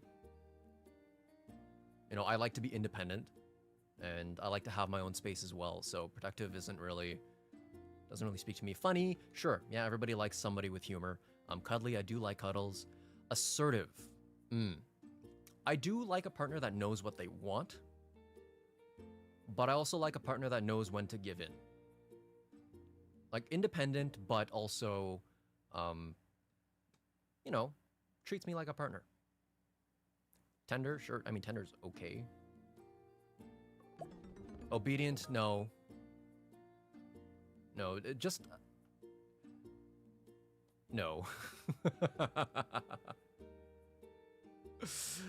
Social, I mean, I don't think this really matters to me at all. Motherly, no, I'm here for a life partner, not someone to mother me. I mean, if they're a good parent to a child, sure, yeah, that's great. But I don't want them to act like my mother. you know? Easily flustered, I mean, that's cute for a little while, and then it kind of gets old. I mean, submissive, it has its perks, but yeah. Independent is, I mean, fine. It's good to be independent, but I also like to be relied on. You know? So I like the idea of a partner who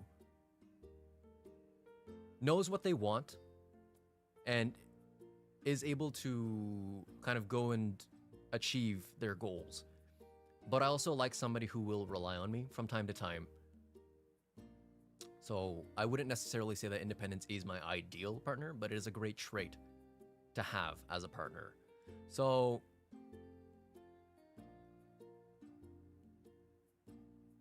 let's go with funny.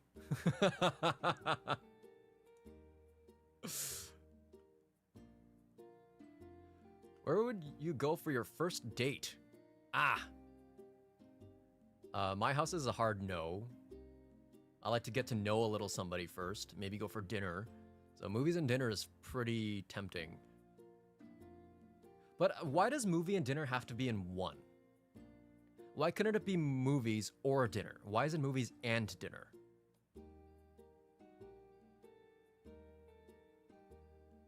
I feel like they could have had another field for just one or the other. But no, they had to put them together. So I don't really want to do movies for a first date.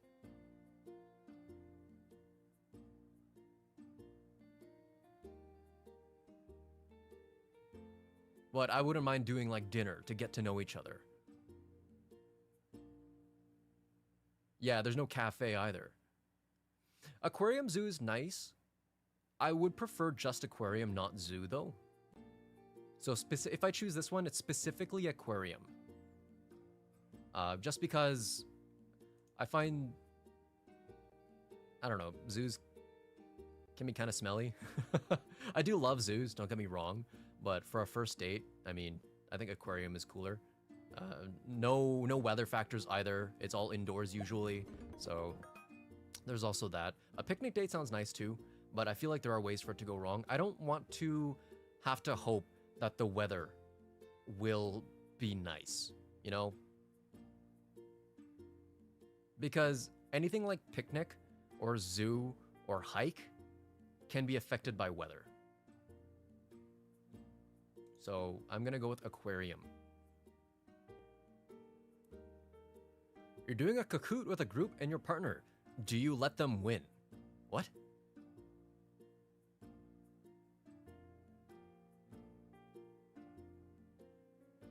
No, I'll kick their ass into next Tuesday. Why would I let them win a Kahoot quiz? Excuse you. Can you imagine? It's like... Why would you let them win a Kahoot quiz? What do you achieve by doing that? It's like, you're just showing them that you don't know things. You ask someone out on a date. Do you pay? Yeah, I'll pay. So, here's the thing, right? If I'm the one inviting someone out to eat or for a date, I will at the very least offer to pay for the meal. If they want to split, by all means they can split. But if I am the one inviting them out, I think I should at least offer to pay. So you ask someone out on a date, do you pay? Yeah, I'll pay. I don't need that heart, of course. How do you spend your free time? I don't read fan fiction. Not anymore, at least. I used to write fan fiction as well. Writing, drawing, anything artistic, really. I have the artistic ability and creativity of a red brick. Specifically a red brick. I have zero creativity whatsoever. So no, I don't really write or draw. I used to write. I used to enjoy writing short stories. I used to write poetry as well. But no, not anymore. Hands-on activities, woodworking, metalworking, clay, etc. I used to really enjoy woodworking. I don't really have the tools for it. I used to go into my school workshop and, you know, do some woodworking, and that was lots of fun. But I don't have the tools for that nowadays, and you know what? Things are expensive. Everything's expensive. So no. Being active, hiking, swimming, sports, I work out. Does that count as, like, a hobby?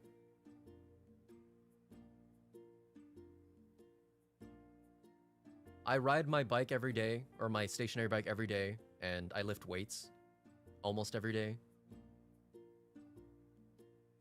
Does that count, being active? I guess so. Cooking! I do enjoy cooking. I really do enjoy cooking. I also like to eat. Listening to music, I don't actually listen that much. Spending time with friends, I have no friends. I'm kind of caught between these two.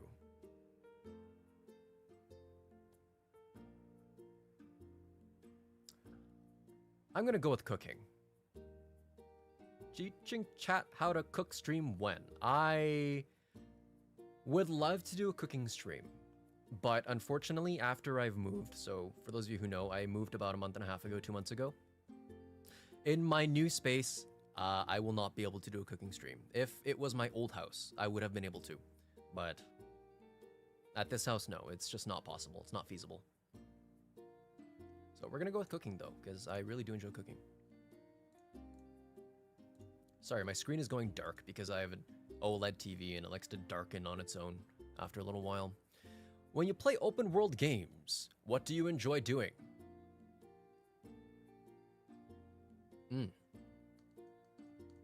I do enjoy resource hoarding. Exploration is nice.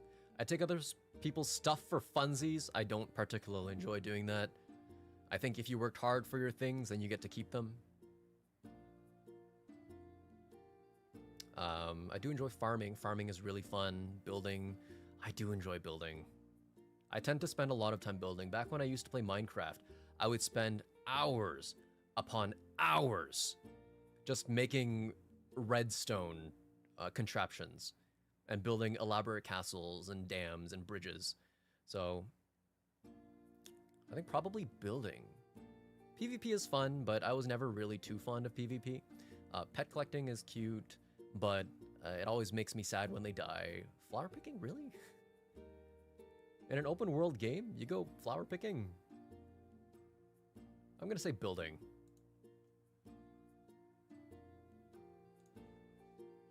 Best question ever. What is your favorite color? I am colorblind.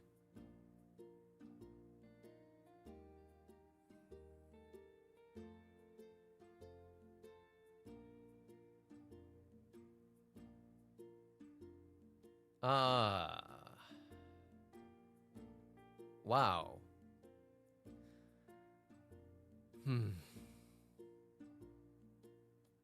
We ran into our first obstacle, it seems.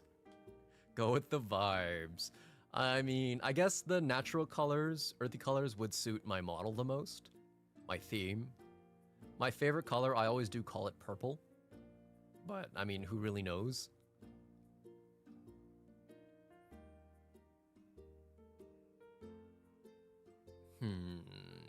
Pastels are cute, but I would not call it my favorite.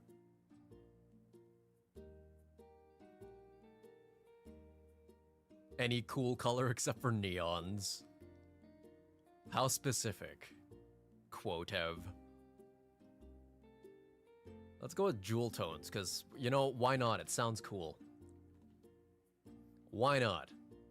You find out your friends have a group chat excluding you. What do you do?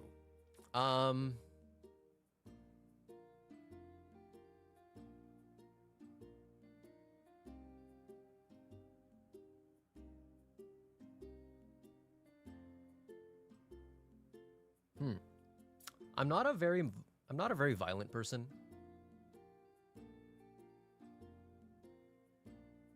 I wouldn't say I'm particularly violent. I tend to, you know, avoid conflict as much as possible. What friends? They aren't mine. I think it really depends, right? If they have If they have a friend group chat where, I mean, they're doing like everything, then, I mean, I probably wouldn't really consider them friends. At least not close friends, more like acquaintances. If you have to go out of your way to keep me excluded from things, then yeah, no. I don't know if I'd really consider them friends. Ignore it. People can do whatever they want. This would be kind of the bigger... This would be like the bigger person scenario, you know? Just let them do whatever they want. Like, while I would mostly ignore it, I also wouldn't go out of my way to talk to them anymore. So, yeah. Talk about with another friend group. I'm a little gossip. What is the phrasing here? What is this grammar?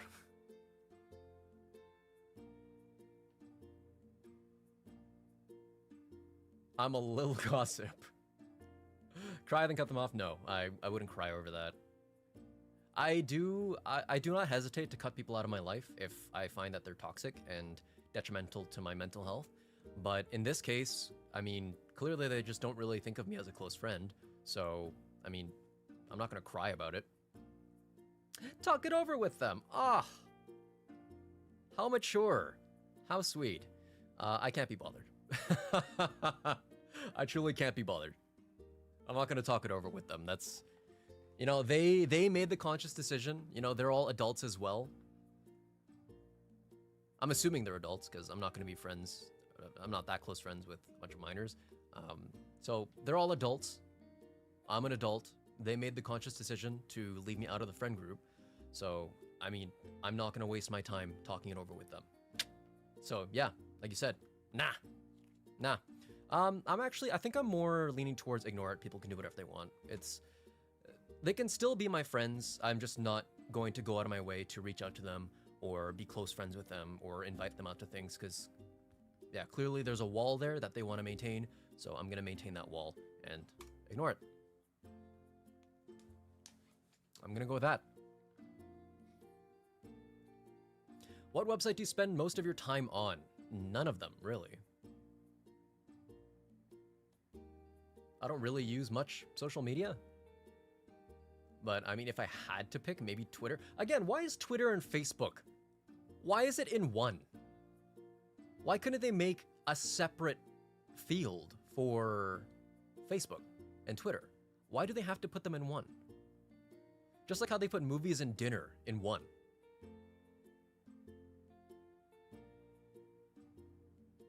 I don't understand.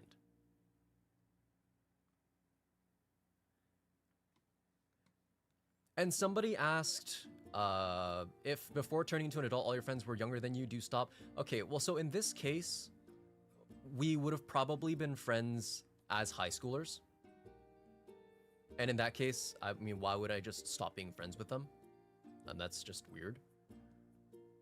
But I can say with confidence that I'm not friends with anybody from high school anymore. So any of my like older high school friends, I just, you know, I never really bothered being active on social media. I never kept in touch with people. So I do have a very small, like close group of friends, but I'm happy with that. And if anybody reaches out to me and they want to meet up or something, I'm not going to say no. But again, I'm also not going to go out of my way to try and rekindle old friendships. Yeah, exactly.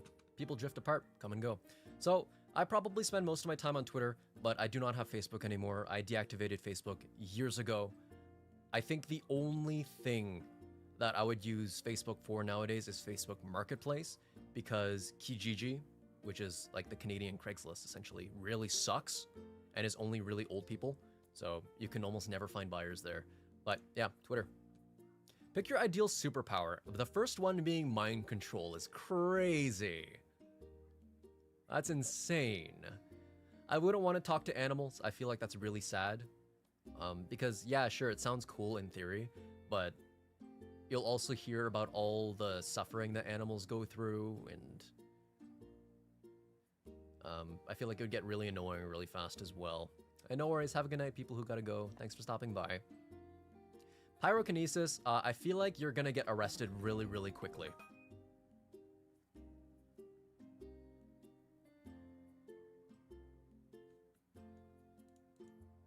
Invisibility, I also feel like is a slippery slope. Because as soon as people find out that you can turn invisible, I feel like you're gonna get accused for a lot of things. A lot of things, and possibly go to jail. And I don't really want to go to jail. Healing sounds like a pretty cool skill. You know, as I get older, I'm a lot more prone to injury, and injuries take a long time to heal. I rolled my ankle over a year ago, and it took 3 months for it to heal fully. I could barely walk on it for a month. So, I mean, being healed would be pretty cool. I mean, I don't necessarily have to heal other people, Zed. Nobody said I have to heal other people. I could just heal myself. Immortality does sound lonely. It really does. I think I would survive, though. I mean, literally, I would survive, yes, because I'm immortal. But also, I mean, I don't really mind cutting people out of my life. But obviously, when it comes to close family or lovers or close friends, then that's when immortality really shows its downsides. Time manipulation, I feel like there's always a caveat to time manipulation, and that the caveat is usually that you age faster than everyone else, especially if you can specifically stop time. I feel like that's always the downside to time manipulation. Super strength seems cool, but I don't know if the human body can actually handle that if we want to talk about, you know, the realistic aspect of it. Shapeshifter, I don't know what I would do as a shapeshifter. I mean, I could make myself more handsome. It's not like I'm ugly in real life. I don't like my own appearance that much, but I've been told that I'm, like, pretty good looking. But I don't think that's something I really need. So I think I would probably go for healing, oddly enough. Yeah, this might be the least interesting superpower on the list that many people might think of or consider. But yeah, I think I'd go with healing. He's so locked in, guys. What, do you guys want me to just mindlessly select options silently on stream? That's not interesting. I at least want to talk about my selections. You need to think ahead and accept the possibility to shapeshift into a dragon. But the question is, Zen, are you able to breathe flames like a dragon, though? Like, you can shapeshift into a dragon, but can you actually be a dragon? Could you actually fly? That is the question. Do you platonically flirt with your friends? It's not platonic anymore. I've been suffering for so long. God help me. Oh, God. I mean, yes, I have. How do you handle stress? Violence. No.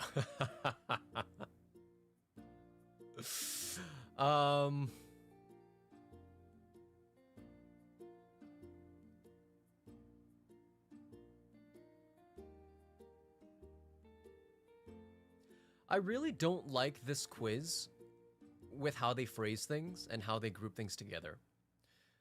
This last one where it says ignore it, it'll go away eventually. I just have to ignore it and it won't matter. This implies that there's silent suffering, and yeah, I guess stress on your own without talking about it can be suffering, but I don't like how this is phrased. Like it's ruining my life and I could break at any second. I don't like to talk about my stress a lot. Sure, and I don't necessarily vent about it, but this question is not how I would really interpret my stress and my coping mechanism. So yes, I do kind of just ignore it. But this last bit, I just have to ignore it and it won't matter. That sounds like you're 14 years old and you think that your problems are greater than the world and, you know, people don't understand you kind of take.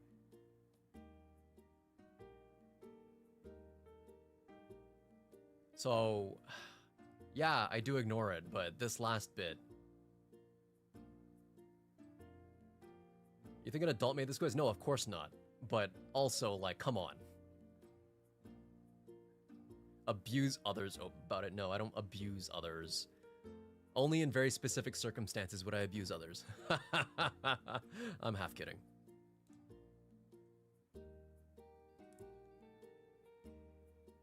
Let's see. What's your role in a group project?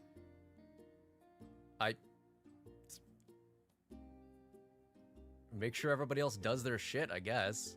Or I do whatever needs to be done. I mean, I think it's a toss-up between those two. I won't do the bare minimum just because, you know, I would like to take my share of the responsibility for the project. I don't like to be in charge. I mean, sure, I don't mind leading the project if it comes down to it, but also I like to make sure that everybody gets their input and their say. So, man, I guess make sure everybody does their shit. Cats or dogs? Both. I have both. You guys know that. I have both. I have 2 cats and 3 dogs. 4, maybe, technically. And honestly, I don't know the answer to that question about the dumb monkey. It could honestly lean either way.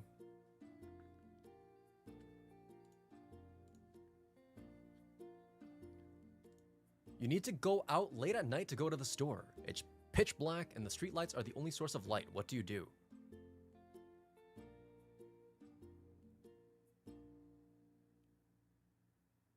I need to, it clearly says I need to go out. So if I need to go out, I need to go out. This is a stupid question.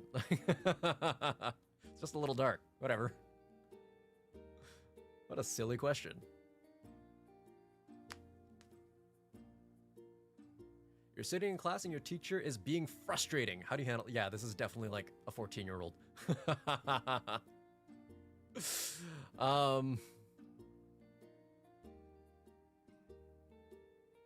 I mean, I guess it depends on how they're being frustrating. What are they doing? Are they not answering questions? Are they chewing really loudly? Are they abusing their power? But in most cases, I think I would just talk to them about it after class. I mean, there's no need to like reprimand them in front of the class or kind of humiliate them in front of the class. I think talking to a teacher about it after class is fine. And while I do understand the biological female part, I'm focusing on the part that says that you need to go out. The question specifically says you need to go out. That's why I answered the way I did. What is your favorite emoticon? Oh, not these stupid emoticons. The first one was, what was your favorite emoji? And now it's, what is your favorite emoticon? You have got to be kidding me. You know what? I'm unhappy. I'm unhappy with this quiz. I'm doing that one. Which country would you move to? None of these. Why is there no Asian country?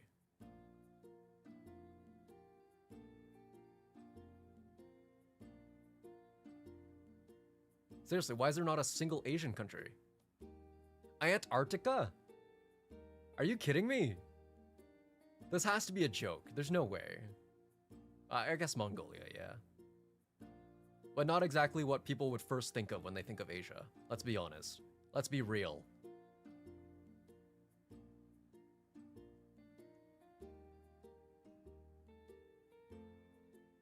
If you tell me that Mongolia is the first country you think of, then you're definitely the odd one out, I assure you. Man. I wouldn't move to England. I don't really enjoy the food. French food's like good, but it's not my favorite. I think New Zealand's kind of cool. I wouldn't move to Australia, just the animals freak me out.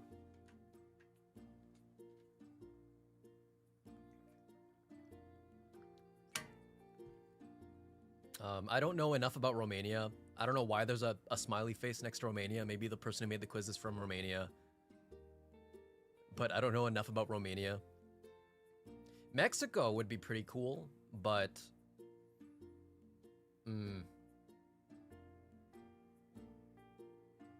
I don't know if I'd move there. I love Mexican food.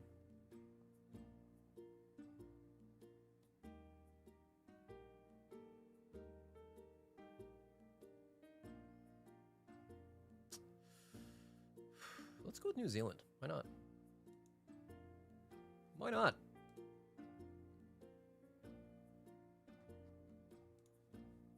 Would you move to Portugal? I think Portugal's pretty cool. Yeah, Portuguese food's pretty cool too. And I have some friends in Portugal. What color is math? Are you kidding me? Not this stupid question. I had a friend who asked me about this damn question, and apparently I didn't say the answer that they liked, so they flamed me for it.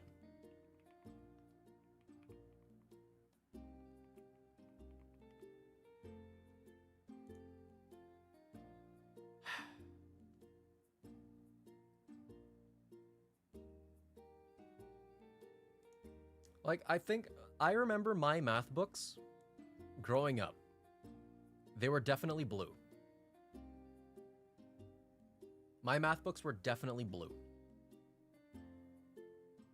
So I'm gonna go with blue. Do you like Andrew Tate?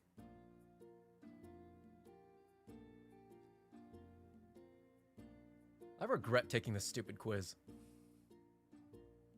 Why did you guys make me take this quiz?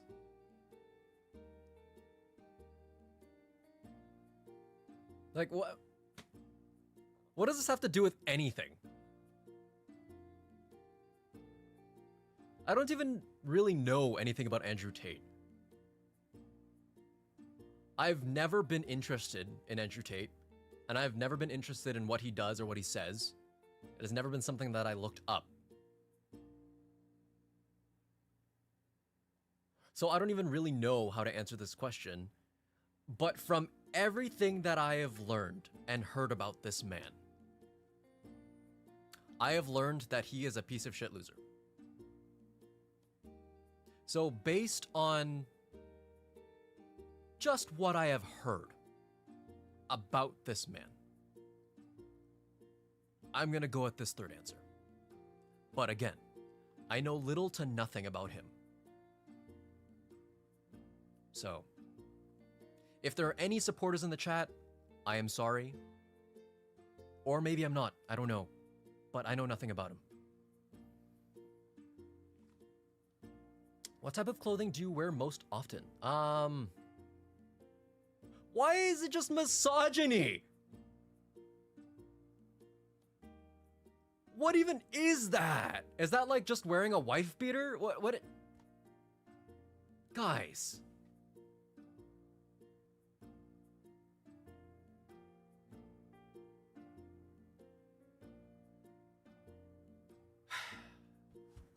I had to lean back in my chair for that one. I don't even know how to respond to that. That is so stupid. Yeah, I see the answer above it, Archie. Sluttiest. Specifically at the grocery store, by the way. Specifically at the grocery store.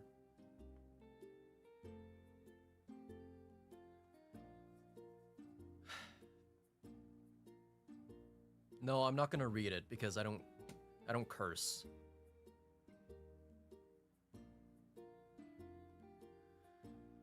I guess loose-fitting clothes, I guess. I mean, I don't necessarily wear loose-fitting, but that's the closest thing here.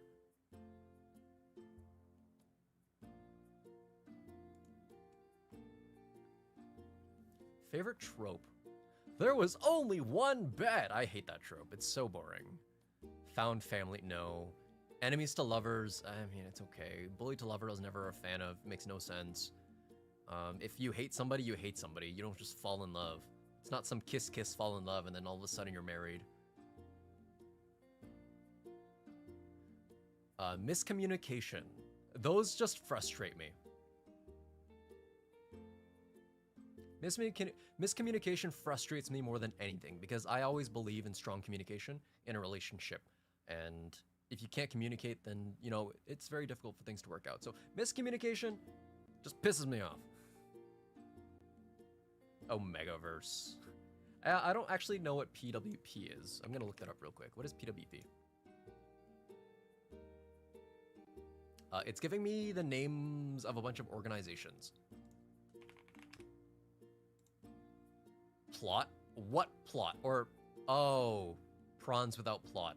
I see. Got it. No, I like plot. Thank you very much. That's not That's not really a trope, though.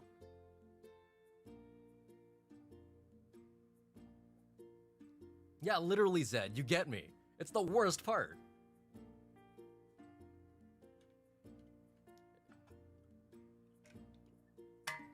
I'm not a fan of the arranged marriage trope either, but there are some good webtoons. I will admit, again, not my favorite trope, but I have read some good ones. Fake dating I find stupid. Again, I think fake dating just oftentimes ties in with a failure to communicate. Obviously, there are some cases where fake dating might be reasonable, but overall, I think it's just dumb. Angst, hurt. Yeah, I don't even really like any of these tropes, to be honest.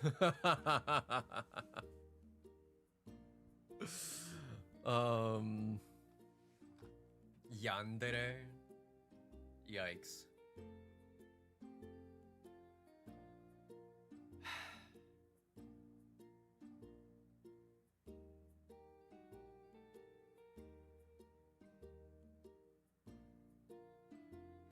I'm just gonna go with enemies to lovers. It's like, out of this whole list, it's probably the only one that I even remotely enjoy, so... yeah, let's go with that. Which of these fanfics would you read based on the tags? Major character death, I love. Angst, I mean, eh. Hurt, no comfort, eh. Found family, terminal illness. I actually read a lot of these, funny thing. Not so recently. Comfort, no hurt, sick fic, wing fic, tooth rotting fluff. No, that's disgusting. Graphic depictions of violence, kidnapping, Stockholm Syndrome. I hate Stockholm Syndrome. That's so weird, man. Hurt, no comfort, suicidal ideation. No, that hits a little too close to home. Strangers to lovers, tattoo flower shop, a alternate universe, mild angst, fluff, no beta, we die like men.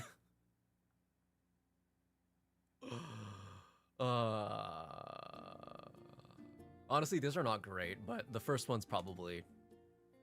I like a nice burn, you know? We die like men. You're walking through a public space and see someone beating up an innocent person. It's just you three there at the moment, and the attacker looks to be more muscular. What do you do? Just because he's more muscular doesn't necessarily mean he's stronger. Anybody who's done a little bit of like bodybuilding or exercise or martial arts would know that size doesn't necessarily mean strength.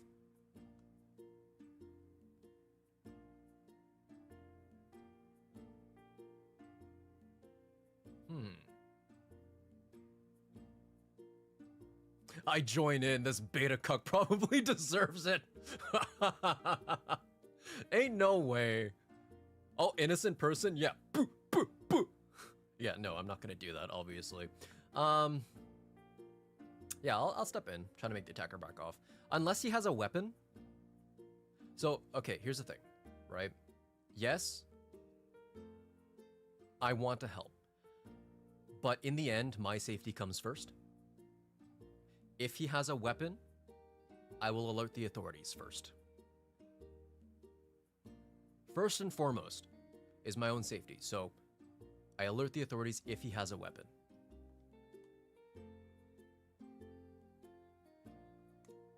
But I'll step in.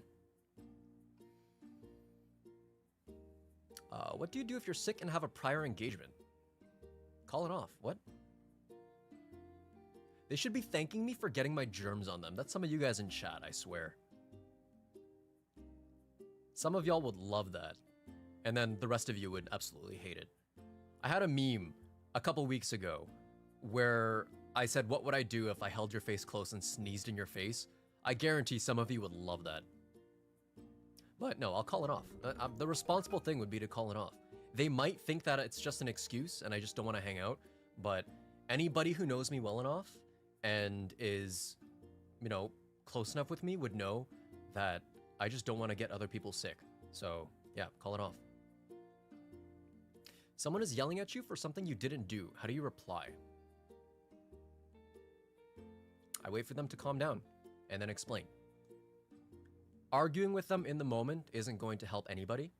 And if they're yelling at me, then it's quite possible that they are already in a state of irrationality. So wait for them to be done, get it all out, and then explain that, hey, I'm not the guy. I think is the most mature and reasonable thing to do. Hey, you guys made me do this quiz, all right? You guys chose this quiz. I'm just saying. You're on the internet and have someone managed to get yourself into an internet argument about something you're coming to realize you're clearly wrong about.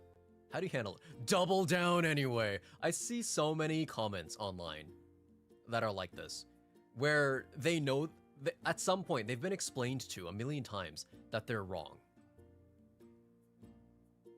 But at this point, it's like sunk cost fallacy. They've already put so much time and energy into it, they just gotta keep going, you know? Admit you're wrong and apologize. Be the bigger man. Just say, hey, you know what, you're right. I learned something new today, and I was wrong. Simple as that. Communication, easy. What's your opinion on Elon?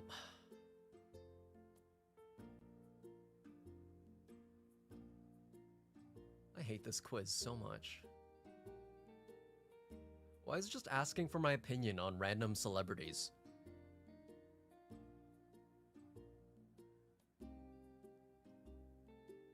You know, I care so little about him, like who? Your friend comes out to you. How do you respond? I'm gayer.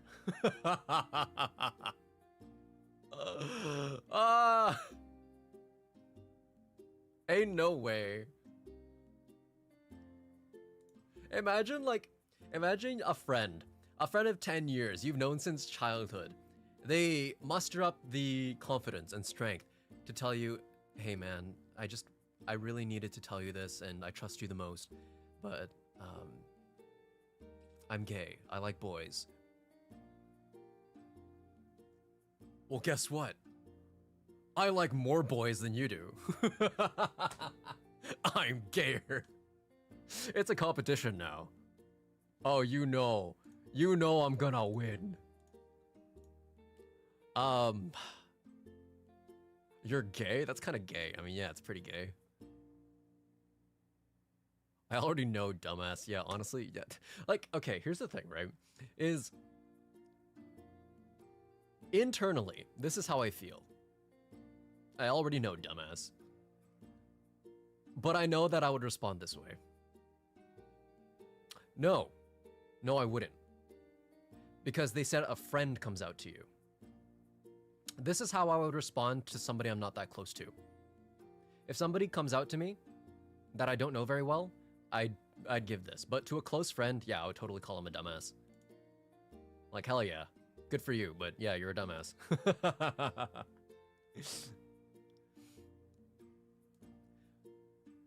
The gay off. Oh, that reminds me. Is it,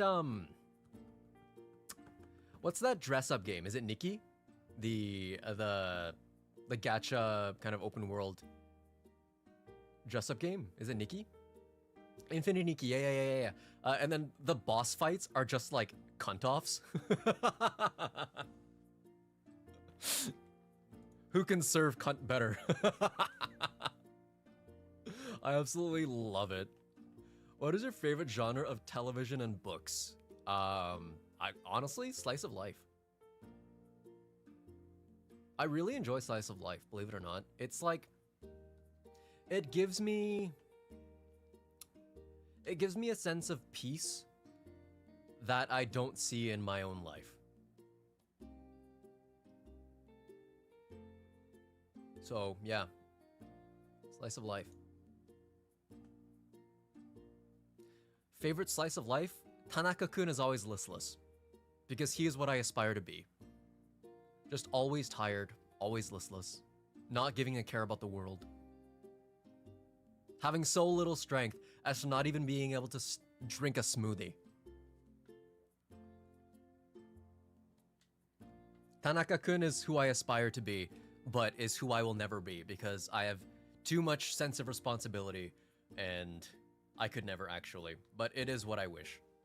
If you were stranded on an island and can only bring one thing, what would it be? A musical instrument. Is mayonnaise an instrument? I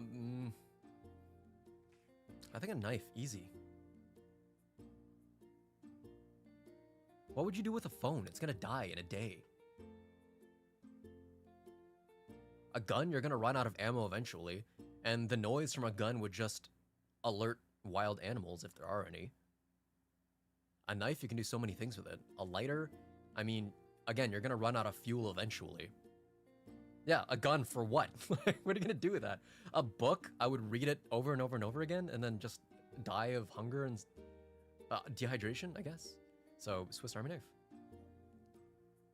I'm actually, honestly speaking, I've never been in a survival situation. Obviously, I'm very privileged.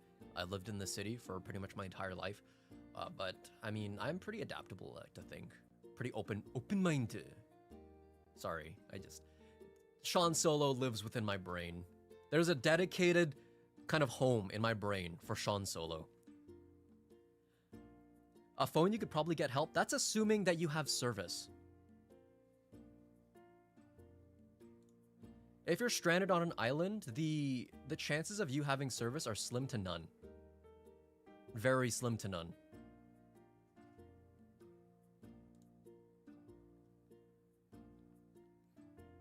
You stumble upon a dead body laid on the side of the road.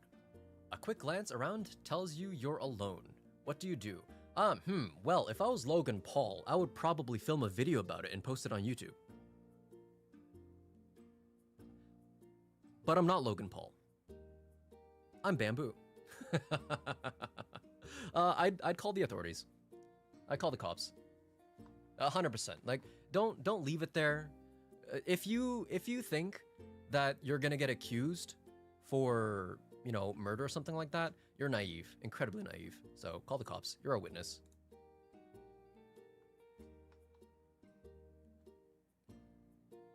What aesthetic do you vibe with the most? What the hell is solar punk? I've never heard of that in my life.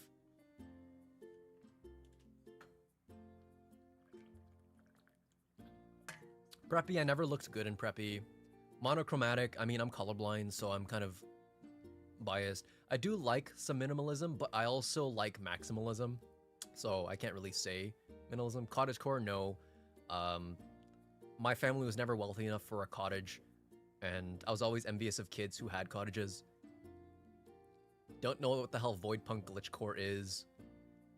What's crow? Oh, crowcore? Is that just like gathering a bunch of little knickknacks?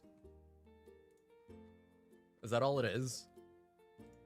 Cyberpunk, not the game. I know. Cyberpunk's like, okay. Dark Academia, that's literally my current theme. That is literally my model. As much as I do like Dark Academia, as the name implies, it is a little too dark for my taste.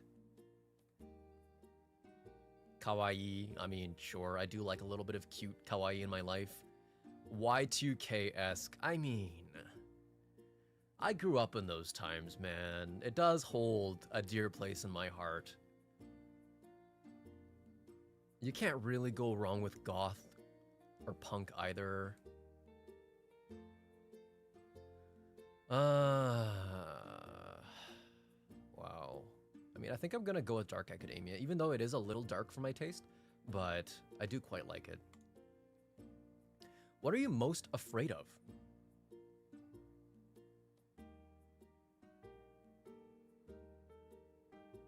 The law. What am I doing such that I'm afraid of the law? I'm not afraid of death.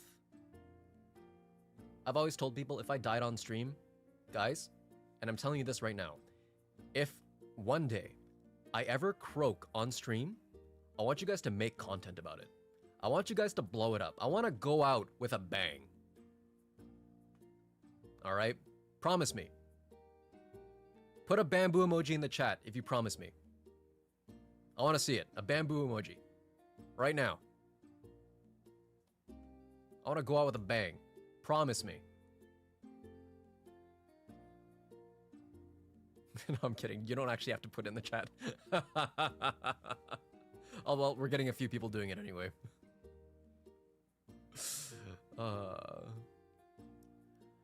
I am afraid of heights. That's a fact. I am trying to get over it.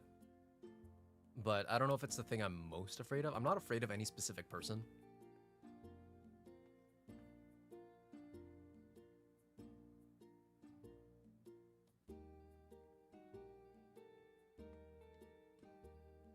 Spiders, I am kind of afraid of, but again, I'm trying to get over it. All right, I got at least like 9 people in the chat saying that they promise. Hell yeah. I strongly dislike rejection. I don't know if I'm necessarily afraid of it.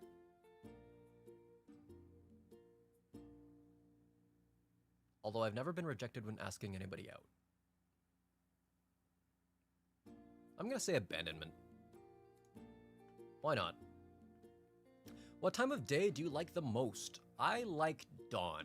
When it's nice and cool in the morning. And it's just kind of brightening up. It's nice.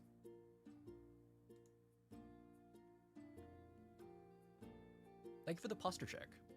You've just been invited to a potluck. Congratulations. What do you bring?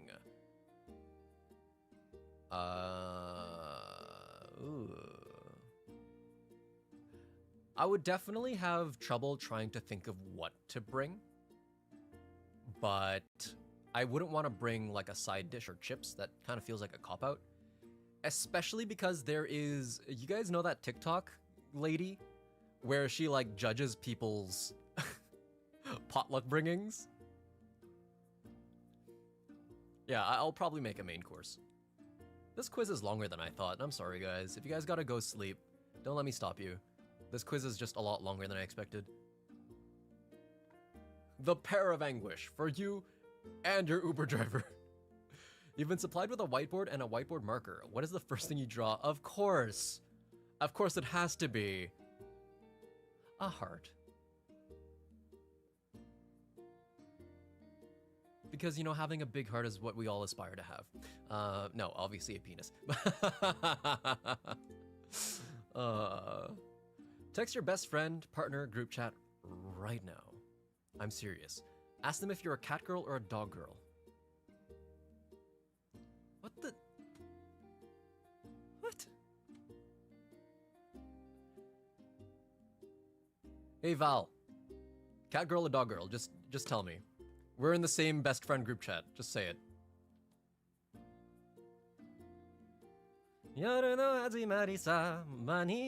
Sorry, you said bunny girl and I just... They said some other animal. Okay, bunny girl it is. Which of these images resonate with you the most? What is with this, like, AI Among Us with Nike shoes? What even is that? What is this? Oh, 100%. 100% the pigeon.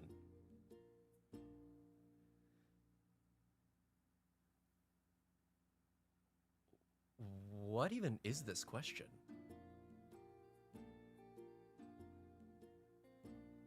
What is this? Vincent from Five... Oh, I've never played Five Nights at Freddy's. Oh.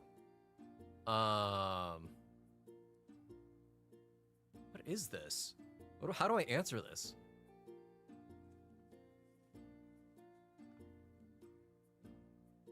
Oh my god, what is it? Oh, this is... Okay, so this is dialogue. And then I have to respond to it? Hi. Ooh. Now it's Mikey's turn to ask you a question. Michael Afton from Five Nights at Freddy's. What in God's name am I doing here? Where am I? Aw, come on, Mikey Wikey. Ask the reader a question. What? Why?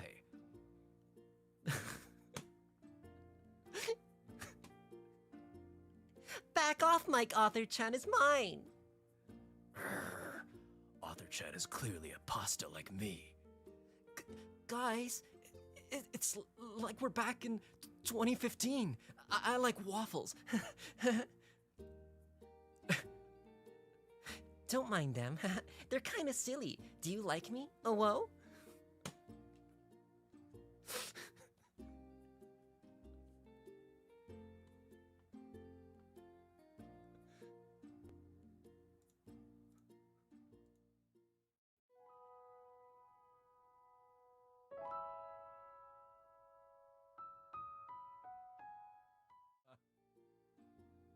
No, I'm back. Okay.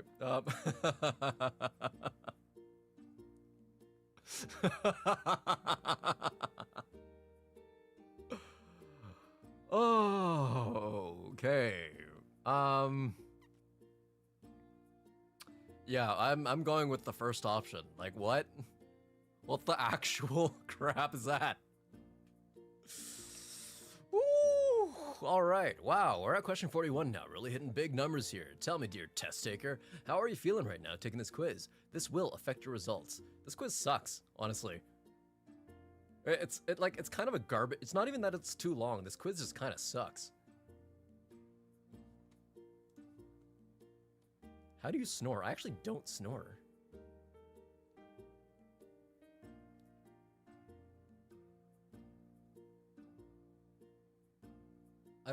I don't snore though. Snort. Me me me me me me me. Ooh. Oh. I'm gonna go with Hongshu. I mean I really don't snore, but I'll go with Hongshu. When in public reading smut fluff, can you keep your face impassive? I have quite the poker face.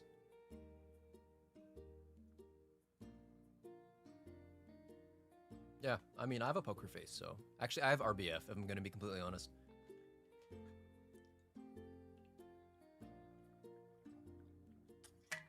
Whew. Alright, which fanfiction site do you use to read on? I mean... I guess I used to use AO3, not anymore. But, I mean, it's the closest thing. I don't really read fanfics anymore. What is your favorite animal? Well, we all know Quokka isn't here.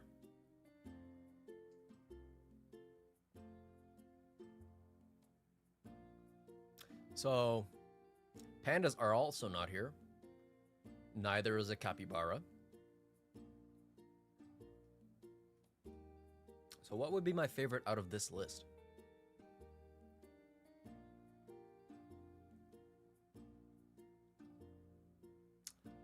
I think snakes are really cute. But monkeys are also really cute. I'm gonna go with monkey, especially baby monkeys. Soft alpha, whatever that means. At this point, after all those questions and all the nonsense, like, does this even really mean anything? Like...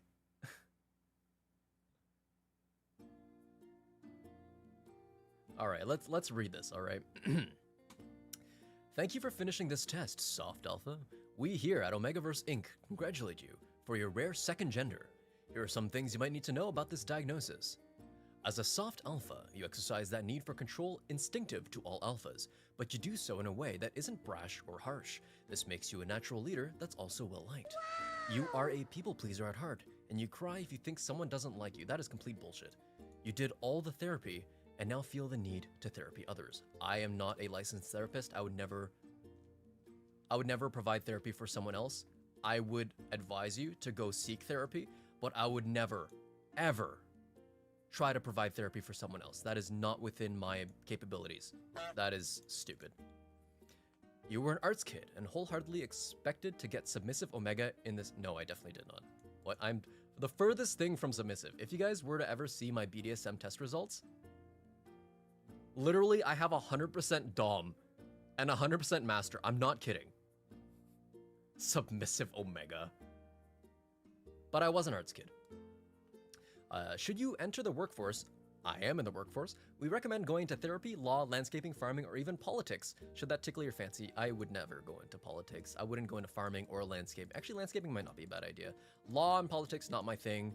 Therapy, again, I would not go into therapy. Yeah, I'm all about numbers. This is dumb. A soft alpha is most compatible with a flirty beta, a loner alpha, caring beta, independent omega, and a submissive omega.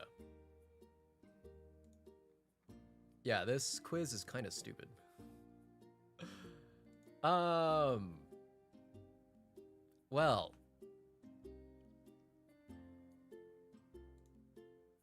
That was dumb. And I'm done with this. All right, well, you guys have learned quite a bit about me today. Whether it be through my debut, through the Q&A, or through my, you know, the quiz that unfortunate quiz that we just took. But I think that is probably a good place to end. Just as a reminder, this is my stream schedule for the next week. All right, there you go. So I'm going to be streaming next on Tuesday night, more Clair Obscure, on Thursday as well. Friday night, we're bringing back Horror Night, and we're going to be playing some Silent Hill 2. So definitely look forward to that. And then Saturday, you guys should definitely look forward to my very first collab with my Gen mates. It's going to be lots of fun. You guys can, well, we'll probably make an announcement, or rather I'll make an announcement closer to the date, but definitely follow me on all my socials so that you guys can see all the excitement that I have to bring. Also, throughout this week, there will be the debuts of all of my Gen mates. So every day there will be another debut. So definitely follow me on Twitter as well as the Akizu EN page so that you guys can know exactly when and how and where those are happening.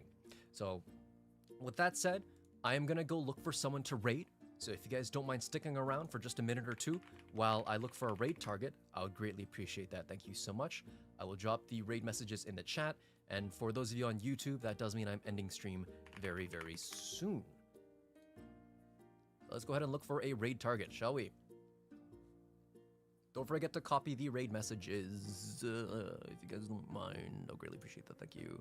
And after stream, I will collapse in bed because I am very sick. Let's see here.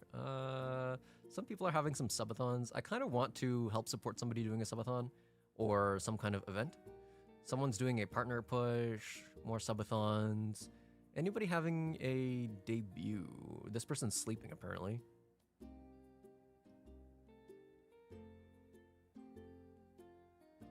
Yeah, you can raid people on YouTube. It's just a little more complicated than on Twitch, so I don't always bother to do it. We might break up on stream. Yeah, no, maybe not. What is Bread and Fred? Is that a new, like, co-op game? Like a rage bait game?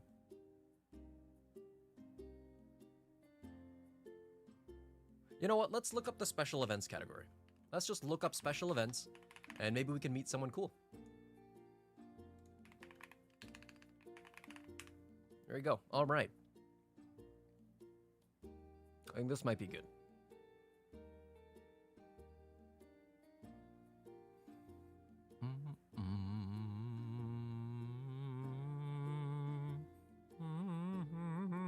Oh, somebody's having a birthday. Oh, it's Natsu. Oh, no, this is a different Natsu. I don't know this Natsu. Whoopsies.